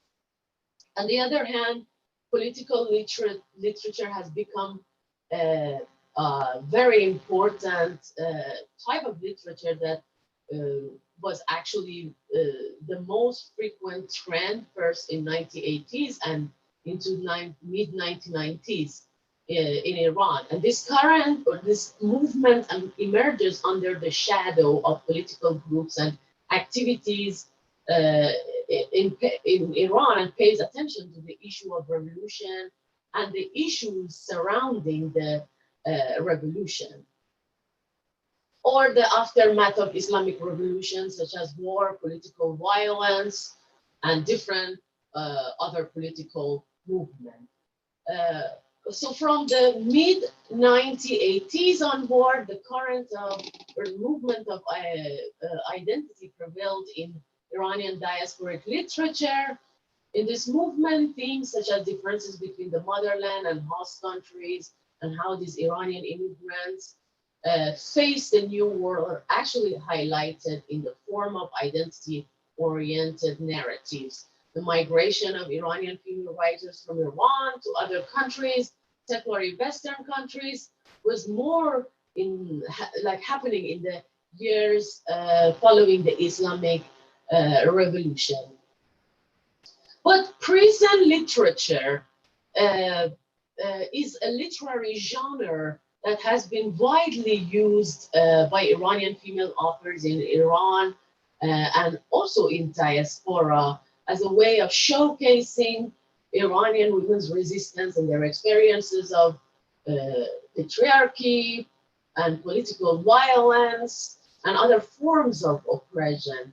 So for this reason, post-revolutionary Iran marks a very important historical era in contemporary Iranian literature, and the rise of prison literature makes important pages of this era as well. In recent decades, of course, Iranian women have used literature as a way of resisting and also historicizing the political violence visited on them in post-revolutionary Iran and sometimes prior to the Islamic Revolution during the Pahlavi regime. For example, Dado Bidad is Vida Hajavi's memoirs of 7 years of torture in Iranian prisons during the rule of Mohammad Reza Shah Pahlavi that was published in Canada, and also prison memoirs written by Shahrnush Parsipour, which is the author of memories of being imprisoned in an Iranian prison in post-revolutionary years. Similarly, One Woman's Struggles in Iran, a prison memoir, is written by Nasrin Parvaz, which Nasrin spent 8 years of her life in Iranian prisons following the Islamic Revolution, of course, as a political prisoner of conscience. Her memoir showcased and historicized how she was systematically tortured, threatened with execution, starved, and forced to live in horrible conditions. One Woman's Struggle is actually an account of what happened to her during those years of her imprisonment and how she resisted the political violence. And Parvaz, along with other authors, as I've already mentioned, used their literary skills as a way of protesting discrimination and marginalization of women under the rule of Islamic Republic and Pahlavi regime. But as I'm sure, pretty much sure that you all know about the Islamic Revolution and how it happened, maybe like how Iranian citizens and especially Iranian women were betrayed by. I can't ignore you. مثلا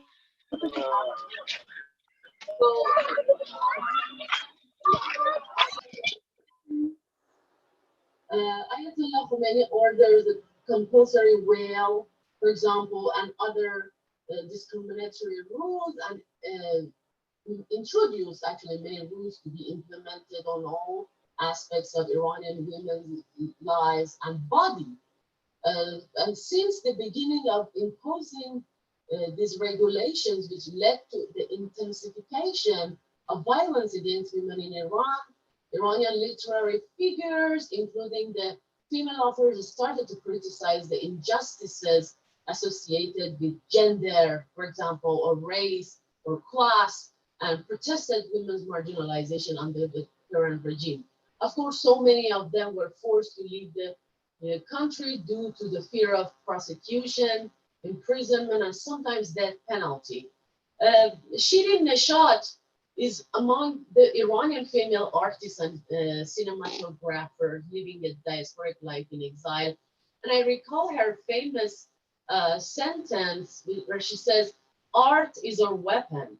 Culture is a form of resistance."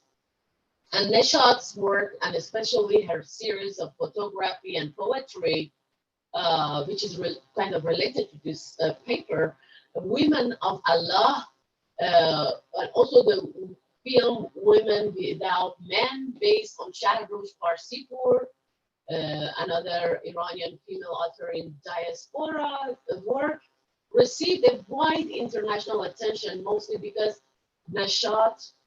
Shirin Neshat portrays the suffering of women and paradoxes of Iranian society in different historical eras.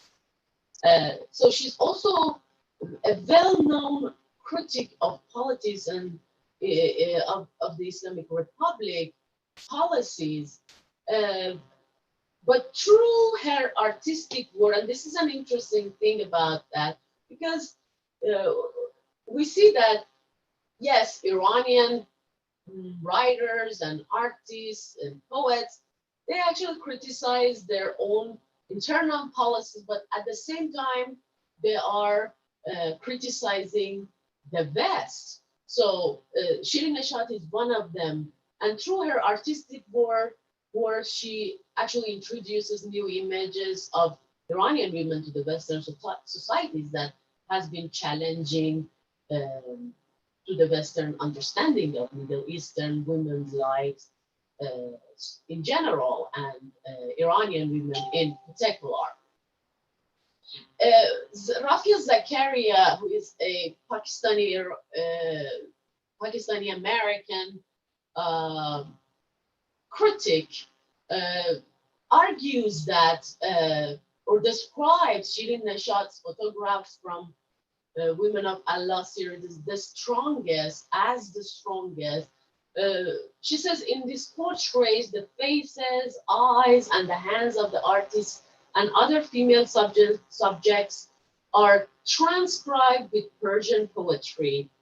According to her, in Neshat's representation of ideas of segregation and militarization, guns and whales come together to present the twin dangers a woman can pose.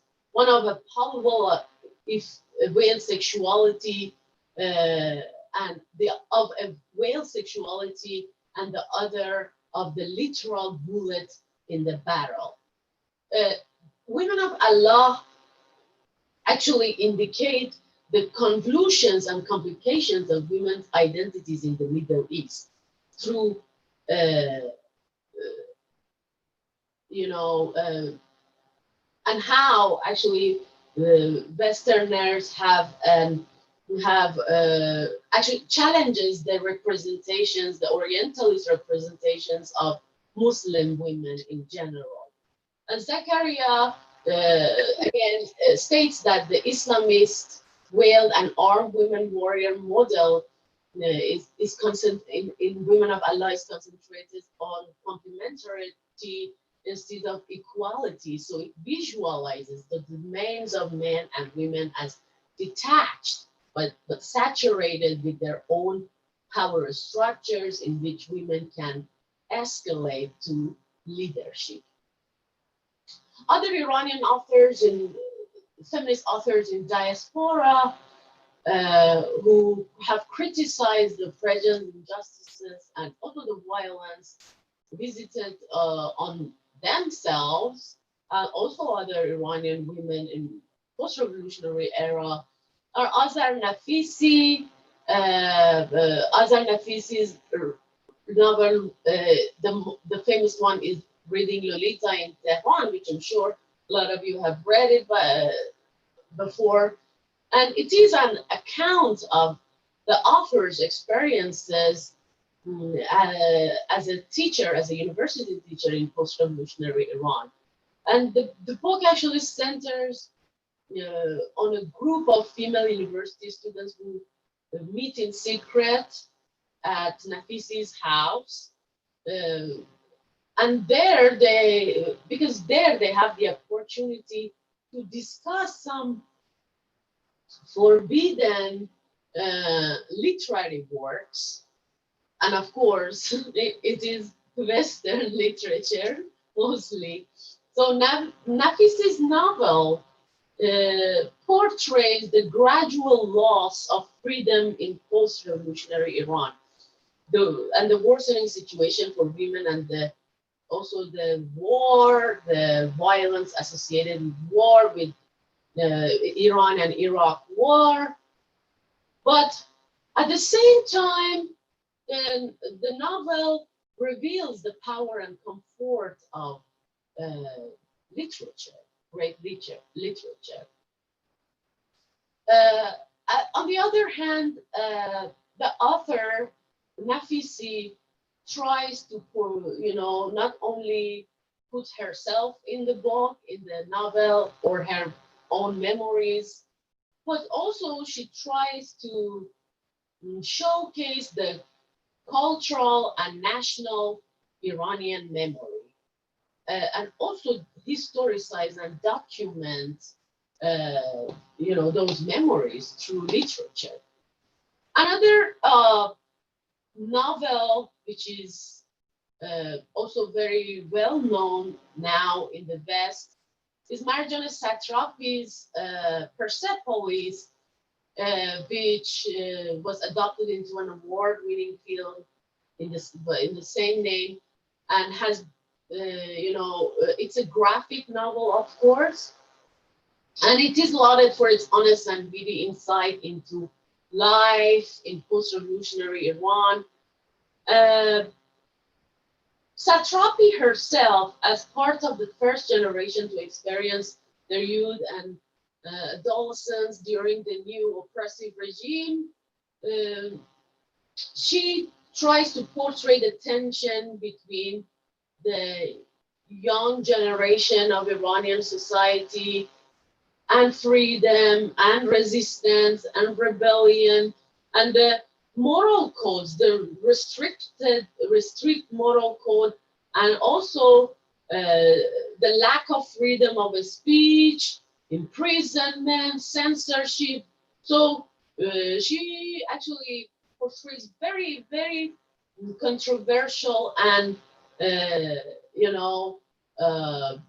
untold stories of post-revolutionary Iran.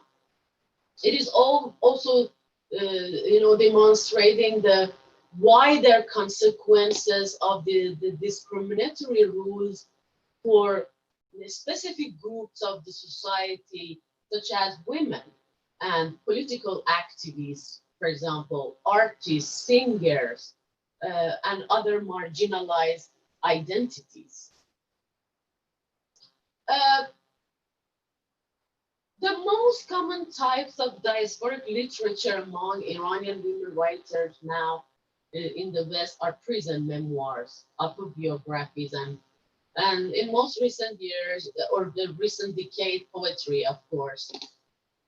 But in the thematic study of these stories, what is often seen is a very deep nostalgia for their homeland and the loneliness of these female authors. Also because some of these female writers have had forced and very difficult migration, and so criticism of social political situation in Iran can be seen in them. And obviously, this kind of criticism can be seen in the works of those writers who have published some or all of their works abroad. Writers such as Mahshid Amirshahi, Fahimeh Farsai, then again, Marjan Satrapi, Razar Nafisi, that we talked about them, can be included or embedded in this category. Therefore, as Mariam Hosseini argues, immigrant writers should be divided, Iranian immigrant writers or diasporic writers should be divided into two categories. Writers who have published their work in Iran, like they live overseas, but they publish with a lot of censorships and restrictions, and the writers who publish abroad. And she argues that the common theme of the literary narrations of those writers whose works have been published in Iran, and some of those who have, for example, some national awards in Iran, is often nostalgia for homeland and deep nostalgia for all the memories of the past. So it's less political, or they criticize the politics indirectly. It's, kind of censored. So they're very careful with their language, with the literature they use. And some of the works of Amir Shahi, for example, or the works of Wali Taraqi and Ilham Sharifian, for example, Sudabe Ashrafi, are among these types of narrations. And Iranian women writers have written while feeling the shadow of censorship due to various restrictions, conservatism and cautious treatment of feminine tendencies and feelings have influenced the writings of Iranian women in diaspora. Immigrant women writers, however, have the privilege of writing freely and presenting a new image of the, you know, the women or the female author, if they do not seek to publish their work in Iran or keep in touch with the land they left. Shiva by Shahnoush Parsipur is a clear example of such a work. And then these writers should be also divided into two groups of immigrants before and after the revolution. Those pre-revolutionary diasporic writers who usually had forced migrations and criticized the Pahlavi regime and its prisons in their narratives. Vida Hajebi is among that category. And also a group of female writers were forced to leave the country after the Islamic Revolution or during the Iraq and Iran war. And among those works of writers, there is a deep nostalgia again for home, for family, and for their homelands. In Iranian diasporic literature, and particularly Iranian women's literature in diaspora, which are mostly political or nostalgic, the female identity is hidden from view in the shadow of socio-political political issues, I'm sorry, and the grief and homelessness. May I request you to please conclude? Yeah. Sure. Thank you so much. Yeah, sure. But with women leaving the political area and leaving behind the mourning phase of separation from homeland and reaching the level of self-awareness that they can write about, for example, shame, fear, and censorship, the self appears real, slowly. A self who owes her life to residence in a host country and often to forced migration. And of course, this figure is more common among second generation of writers, those who immigrated to the West most recently. Thank you very much. I mean, this is a very, big subject. This is a very wide subject. Totally understand. It's a very engaging topic, and you want to go on and on. But then I really want us to encroach on the question and answer session because there are a few questions that have been raised. And I would also like to mention that if the speakers themselves wish to raise certain issues and discuss, they are most welcome here. Well, Naseem speaks about the literary and artistic movement of the Middle Eastern women, posing critical challenges to this one-dimensional Western projection. And then she ventures out to speak about the Iranian diasporic writings of post-revolutionary era. She also looks at some prison memoirs, and I thought that was really intriguing and engrossing. And I can see that Naseem could not stop herself. She was so involved in what she was saying, but unfortunately we have this time constraint. Thank you very, very much, all of you, all the speakers, much, much gratitude.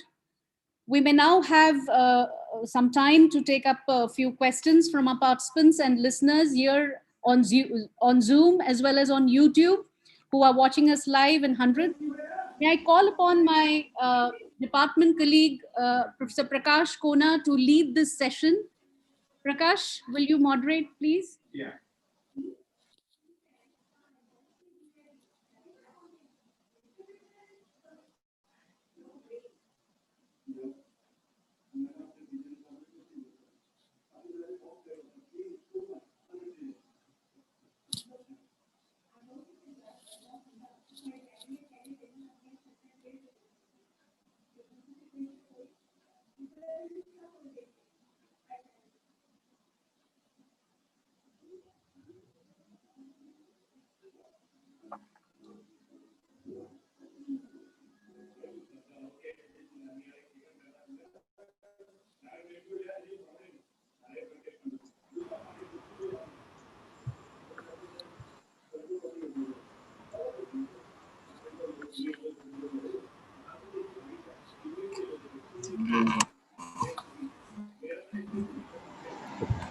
Thanks, Aparna. And I really enjoyed today's session and today's. It was absolutely brilliant. And a learning experience actually for me personally. And I'm grateful to Aparna for organizing this webinar and for making it such a remarkable success. And of course, it also is an opportunity for me to listen to esteemed scholars in the area of diaspora study. And diaspora is it's always, there's always something to talk about, especially in diaspora studies. Probably that adds to the aesthetic value of diaspora studies. And some of the questions are general and some are addressed to specific speakers. And the first one I want to mention is, it's directed to Anil. Do you see diaspora writing as a window to escape one's disability of acceptance in one's own society? The first question is directed to Anil. Hello, Anil, can you hear me? Anil, please unmute yourself. Anil. Yes. Hi, Prakash, how are you? Yes, yes. Hi, Anil, how are you? Hi, how are you? Yeah, can you hear me now? Yes. Yeah. Okay, so diaspora writing as a window to escape one's disability of acceptance. The questioner means that failure to find acceptance in one's own society. No, I would rather say the other way around. I think writing of any kind, whether diasporic or any other kind, is a way rather to analyze and express your experience, whether it's a disability experience or diasporic experience or any other experience. Writing is always a way to understand, perceive, express, and perhaps accept rather than escape an experience. The advantages that diasporic experience gives as far as disability representation is concerned is that you are able to look at the two different kind of disability experiences. The disability experience as you had in your own country, Ved Mehta talks a lot about that, and of course, a number of mainstream writers who were aware of what was happening with regard to disability. I have particularly in my mystery. And also the kind of experience which are there regarding persons with disabilities in the country of the migration, in the country of the relocation. So when you compare both the experiences, it's easier to understand your own personal experience in a larger context and perhaps arrive at a kind of synthesis. So far from being an escape, it's more of a way of accepting and expressing your experience. True. And one more question to you, Anil. Yes. To adjust to the norms of a different world, suggests that the diasporic person shouldn't instead influence norms to suit their needs. Do you agree with this? Now, this is also, as I said, a question of center-margin binary. This is also an interrelated point between disability and diaspora experiences and studies. Because on one hand, the person, am I audible now? Am I audible? Yeah, you are. Now, the reason I'm asking is okay, one of my earpods had given way, the battery had gone down. So I wonder whether the other one is working fine. Yes. So you see, on one hand, it is necessary for a person who is relocated to imbibe, get integrated in the society because nobody can live alone. True. If that process of imbibing and integrating would necessarily mean a two-way process. But the first step towards it would be to first find a place and then start influencing. As when we go to any institution as a student, as a teacher, or any workplace, or any other place, we first have to get in and find a place and then gradually make your way. Same, I think, applies to a person with disability and a person who's relocated in another country. That you first find a place in your own community, because just as there are diasporic communities, Indian community in US and all that, there are also disability diasporic communities also in these countries. You would find an Indian disability diasporic community or diasporic communities of persons with disabilities across Asia. Such communities also exist which have not been taken note of. So yes, influence would be there, but that would take much longer than first your own integration and synthesis. I agree with you. I hope that answers, Prakash. Yeah. Sure, sure. It does. It does. A question from Neil to Professor Swaraj. If identity is a mishmash of many small identities, and those small identities are a mishmash of smaller identities, this is an endless regress kind of thing. Are you splitting hairs? Uh, if identity is a mishmash of many identities and those smaller identities are mishmash of other identities, then it is an endless process of deferral. This was the question. Yeah. Yeah. Well, although I don't really subscribe to any essentialist idea of identity, but at the same time, I am not very much keen on thinking of identity as a continuous process of deferment. It is not really something that I really would subscribe to.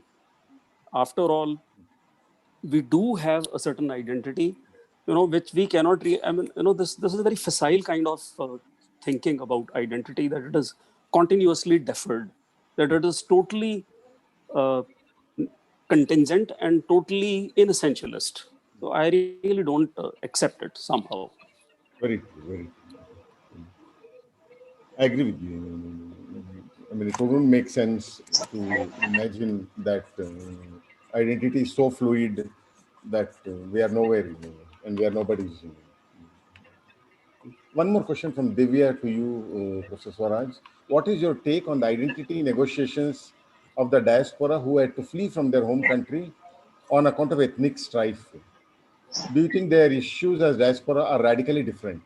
Yeah, they are radically different. Diaspora itself somehow has become an umbrella term. And that is why I try to, in the very beginning, suggest that it has ceased to be a reliable signifier even that way. Because when we talk about one diaspora, we try to homogenize everything. And this kind Very. of homogeneity is not something which should be done at any cost. The diasporas, economic diasporas have a different, they have different issues. And now, we call something like digital diaspora also. Very true. Very Now, true. that is not something the same as somebody leaving or made to leave his home forcibly. Very true. Very Right? true. So Very true. their negotiations are bound to be different. They will be different. I agree with you. I agree. And the difference has to be factored into our theorizing. I agree with you. I think I would like my friend Naseem to answer this question. For some reason, I think as an Iranian, she would have something to say on this. Yes. Yeah, Naseem, Naseem, can you hear me? I'll do that. Naseem? It's unmuted. Sorry, I have some technical issues here. Couldn't hear you also. Naseem, can you answer this question? Can you please repeat the question? What is your take on the identity negotiations of the diaspora who had to flee from their home country on account of ethnic strife? Do you think their issues as diaspora are radically different? Yeah, that's actually a very interesting Take question. that.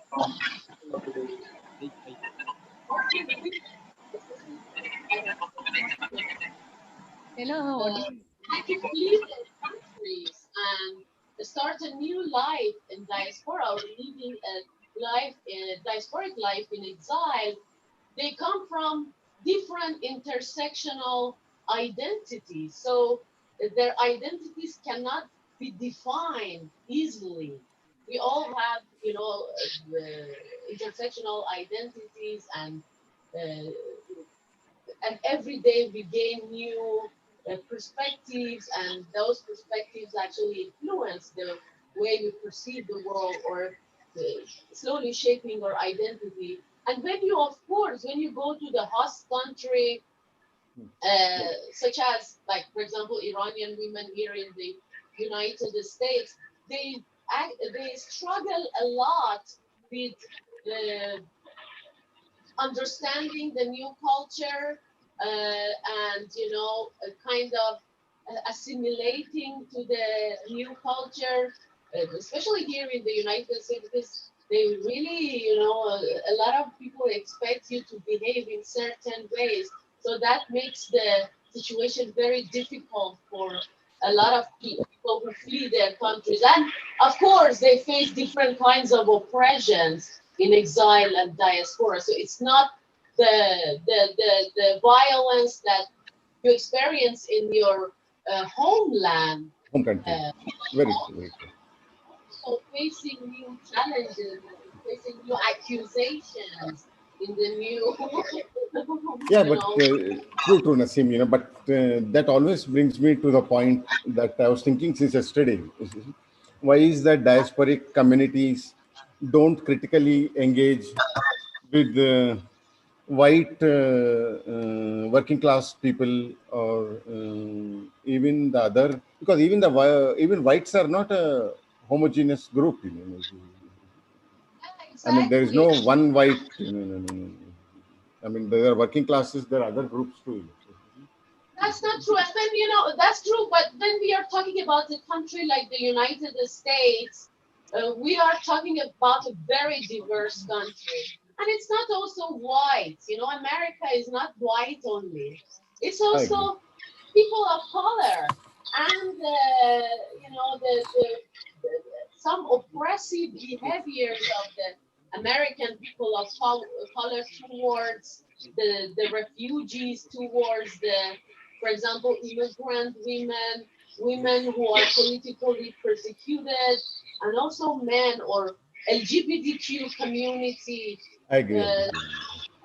Actually overgeneralize America with its white population. True. Thanks, Nasim. That answers my question. And a question to Professor Nandana. You pointed out various factors why there is a lacuna in the diasporic literature from Assam and the northeastern India. Is there a hope for literature from these parts getting any visibility?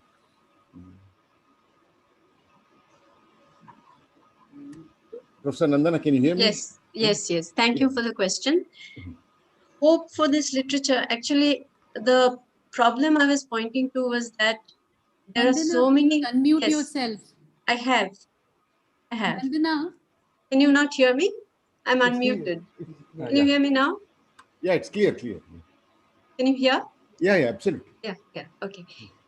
So the question of hope for people of these communities writing, it's not as if they are not writing, or there are songs, folk tales. These are certainly in circulation. But literature published and printed, available for reading, this really has not happened in a way that one would expect. There's one person who has actually collected some of these folk tales and written about them, Ismail Hussain, whose story I first read. He has done a lot of work. He has collected such tales and such stories, but they aren't visible in the way that one would expect. So maybe translation work, collection work, all this groundwork will have to be done to see if there is this kind of literature actually emerging. As of now, I don't see much emerging. The major kind of phenomenon really is of mainstream writers, Assamese writers, Bangla writers writing about these communities. Very Okay? Yeah. And just one more comment is there. Excellent Professor Nandana Dattaji, and the complexity of the academy, publishing industry, and literary critical enterprise cannot be absolved of ignoring South-South migration and internal displacements and diasporas. So yes, certainly. Just a comment. Okay, thank you. And one from Muhammad Ali to Professor Swaraj Raj. The ethics of place has long been debated among many philosophers. Correct me if I'm wrong. Heidegger's notion of dwelling is linked to territoriality, which is a phenomenon of belonging. Within the age of globalization, now Heideggerian idea of belonging is not in favor of a model that can embrace cosmopolitan fluidity, flux, and hybridity. Could you please state your opinion of that?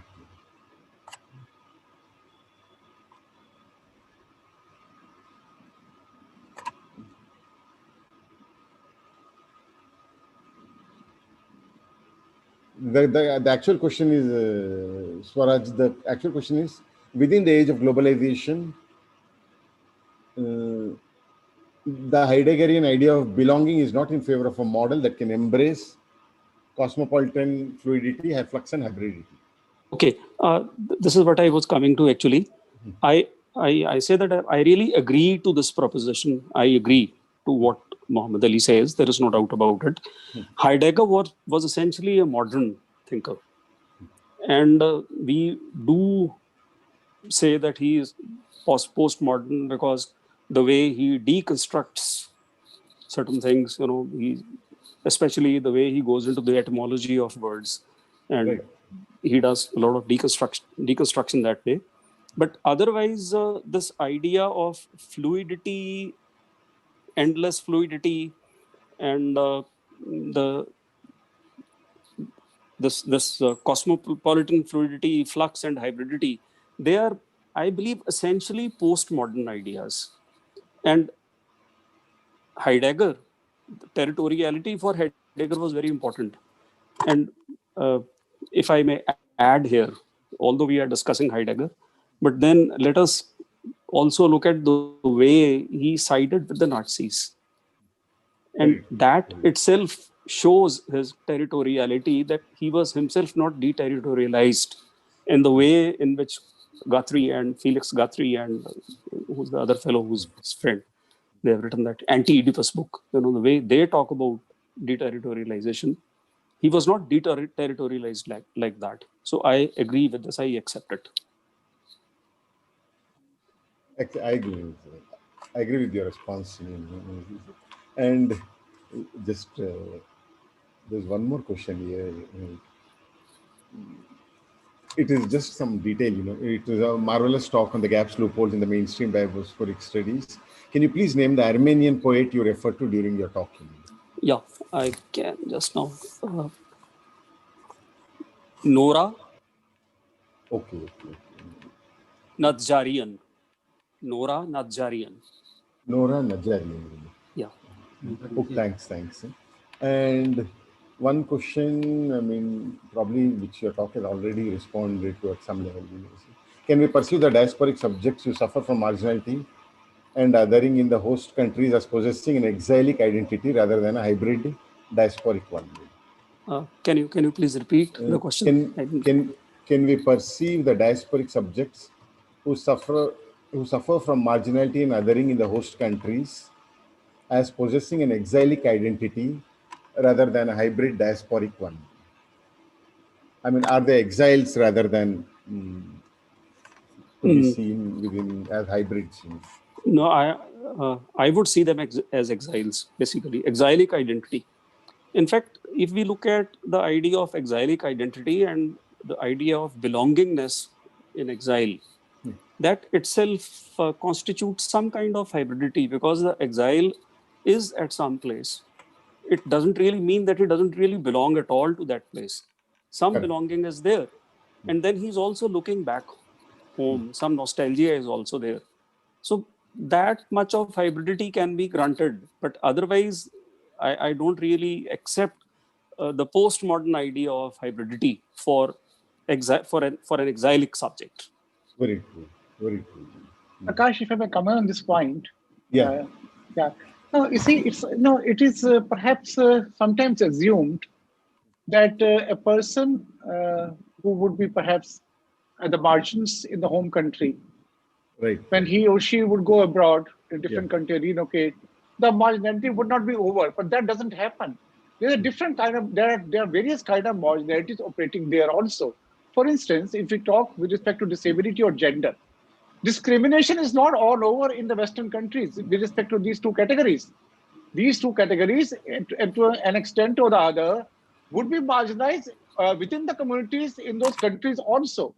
So a person who relocates from another country to the one where he or she does, then imbibes various kind of marginalities. He may escape to an extent from the marginality he or she suffered from his own country.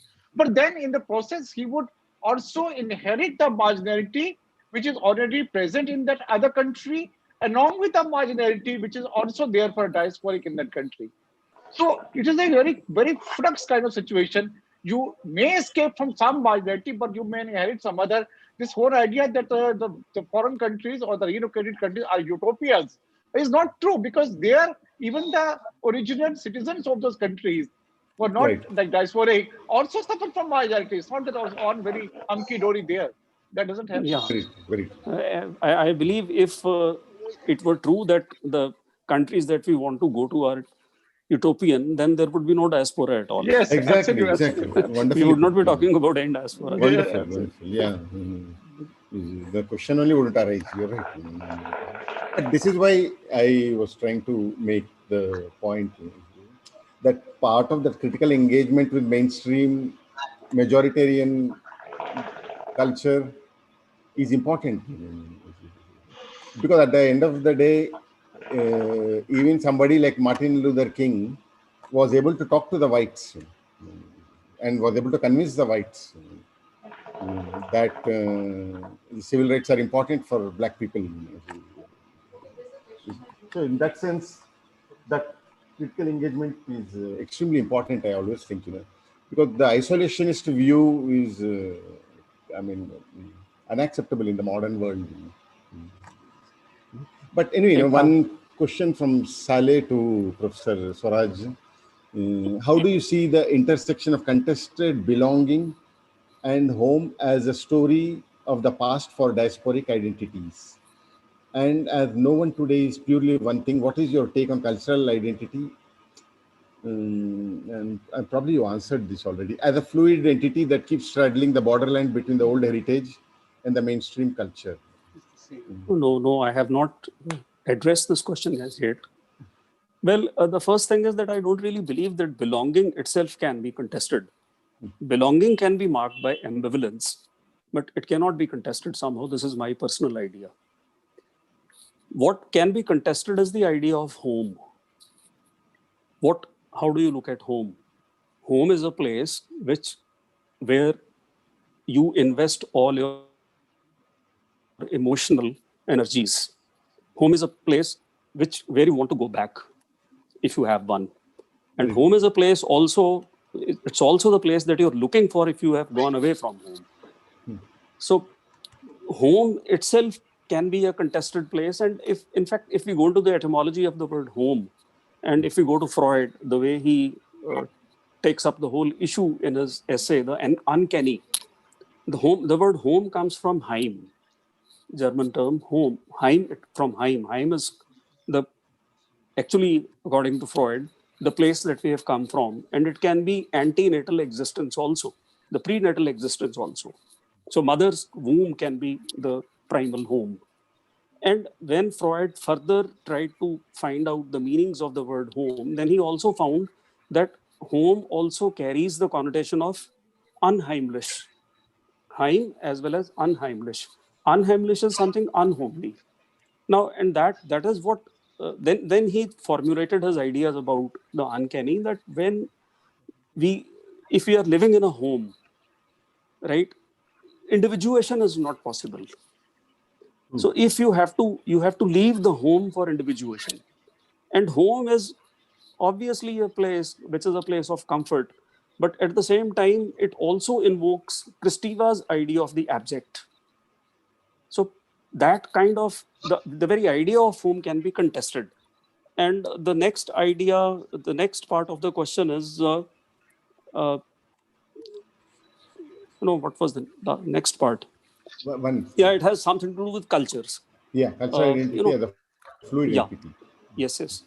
About fluid identities I've already talked about, but so far as cultures are concerned, cultures are always on the move.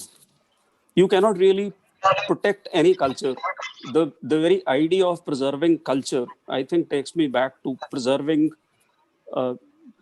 like, pickles and jams in jars. True, true, Cultures true. cannot be preserved like that. Cultures are True, always on the move.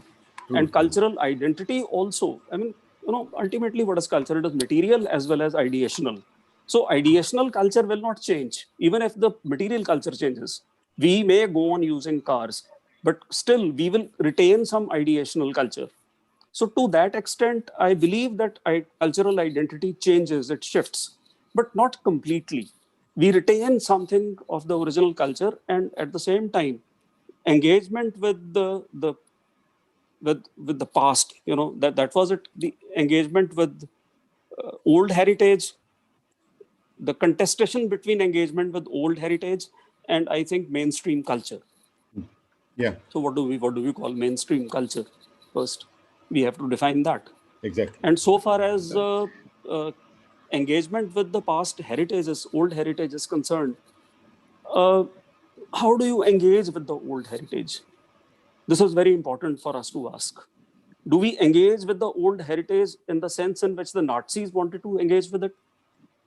In the way in which now some rightists in India want to engage with it? Thinking of utopias, not of the future but of the past. I mean, this is something which Zygmunt Bauman calls retrotopia. We have perhaps stopped dreaming of the future. That is why we are not engaging with the future, but we are looking for all the strength in the past heritage, and trying to recreate utopias of the past in situations where we cannot really recreate them.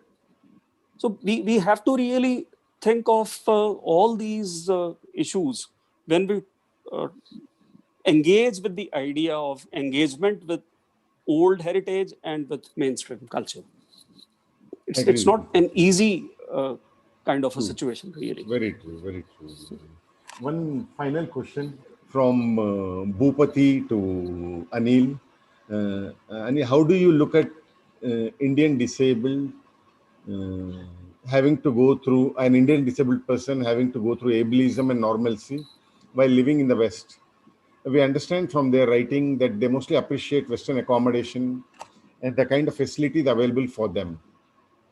I mean, can you throw some light on that intersection? Yeah. You see, there are certain very important characteristics to Indian disabled diaspora, which I have noticed. One, that the Indian disabled diaspora is mainly concentrated in UK and USA, not in other European other countries, which is very surprising. Um, and perhaps not very surprising also, because the maximum facilities are available in these countries for persons with disability. But that certainly is not to say that there is no marginality or difficulties for disabled persons of origin of these countries. Uh, there is a marginality within the original citizen of those countries also. In fact, the issues of disabled persons living in UK who may not be Indian, but who may be British citizens or American citizens are very different. And when a disabled person goes there as diasporic, he or she has to negotiate those experiences also. So facilities are fine, but culturally, the word of disability sometimes is very different from the word of disability that a person migrating imagines it to be. For instance, in UK, the issue of employment for persons with disability is not important, which is central in India. There, they are Very more true. bothered about housing, social security, amount to get from government, more in the charity model, perhaps. But here we are talking about employment and empowerment. So the issues are very different, and a disabled person going from India has to negotiate with those issues. Number two, many disabled persons, thankfully, do contribute to Indian disability sector, not in terms of money, but in terms of experiences, resources, advice, connectivity, experience sharing. They don't disconnect. Of course, there are people, like Ved Mehta said in the Jaipur Literary Festival, that I could not live in India because anarchy. That's an extreme statement. I don't want to get to discussion into Yeah. that. But at the same time, there are people, thankfully, who do contribute to the Indian scenario by being there and maintain the relationship. And I may mention here that the Indian disability sector, any case, gains a lot by the organizations in the Western countries, particularly from the Scandinavian countries and UK and USA, in the form of financial support or other. So there is a continuous engagement between the two disability sectors. Therefore, that migration for a disabled person may not be all that difficult from India to Very those true. countries. Very true. Thank you very much, Anil.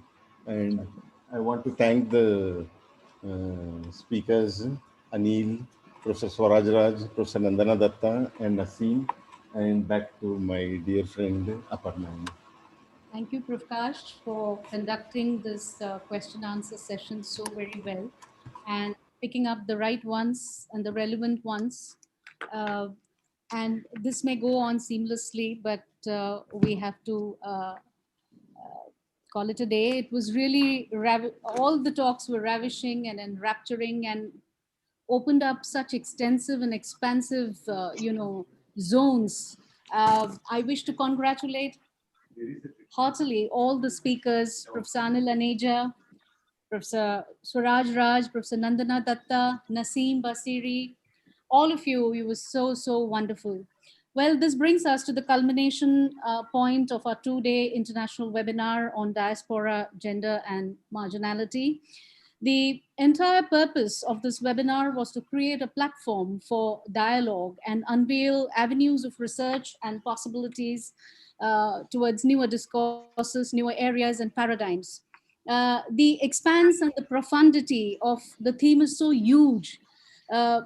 Its dimensions are so varied that it's really difficult to sort of encompass issues and perspectives in a very compact, watertight time schedule. But as a moderator, as a coordinator of this international webinar, I tried my, I won't say I have tried. I have tried, and our esteemed panelists have perhaps tried even harder to, and it was such a wonderful, illuminating, two-day, webinar that we had. I'm sure that the student community out there, the research fraternity out there, have definitely ameliorated their thinking prowess towards directions perhaps they had not charted before. I take this chance once again to thank our Honorable Vice Chancellor, Professor E. Suresh Kumar, for his continued patronage for such literary endeavors. I wish to thank all the panelists for today's, second day webinar. My colleagues at the department, once again, thank you, Professor Kona, for being here. All the other colleagues, my senior colleague, Professor Sampson. Most importantly, the technical team of the university that has been round the clock with us for the last 2 days.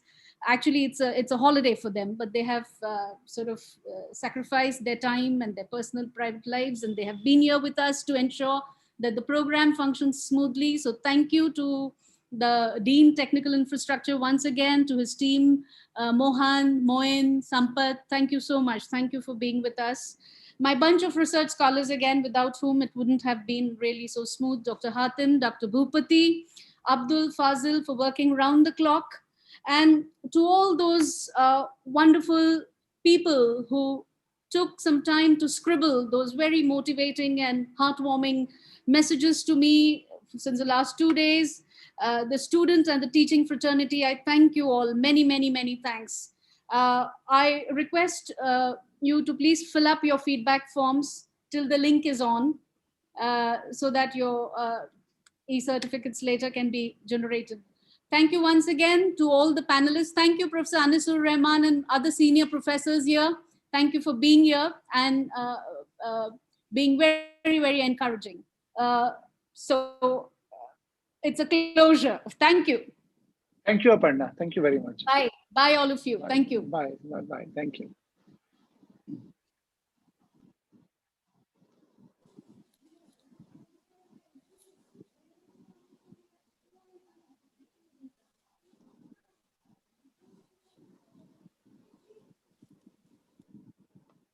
Is she there?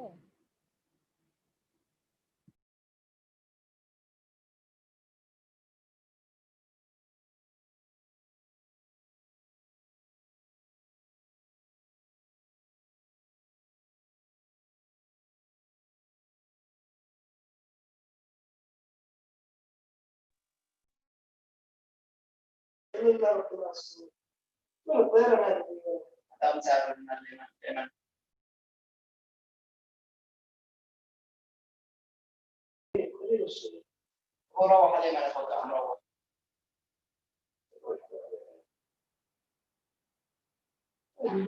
you.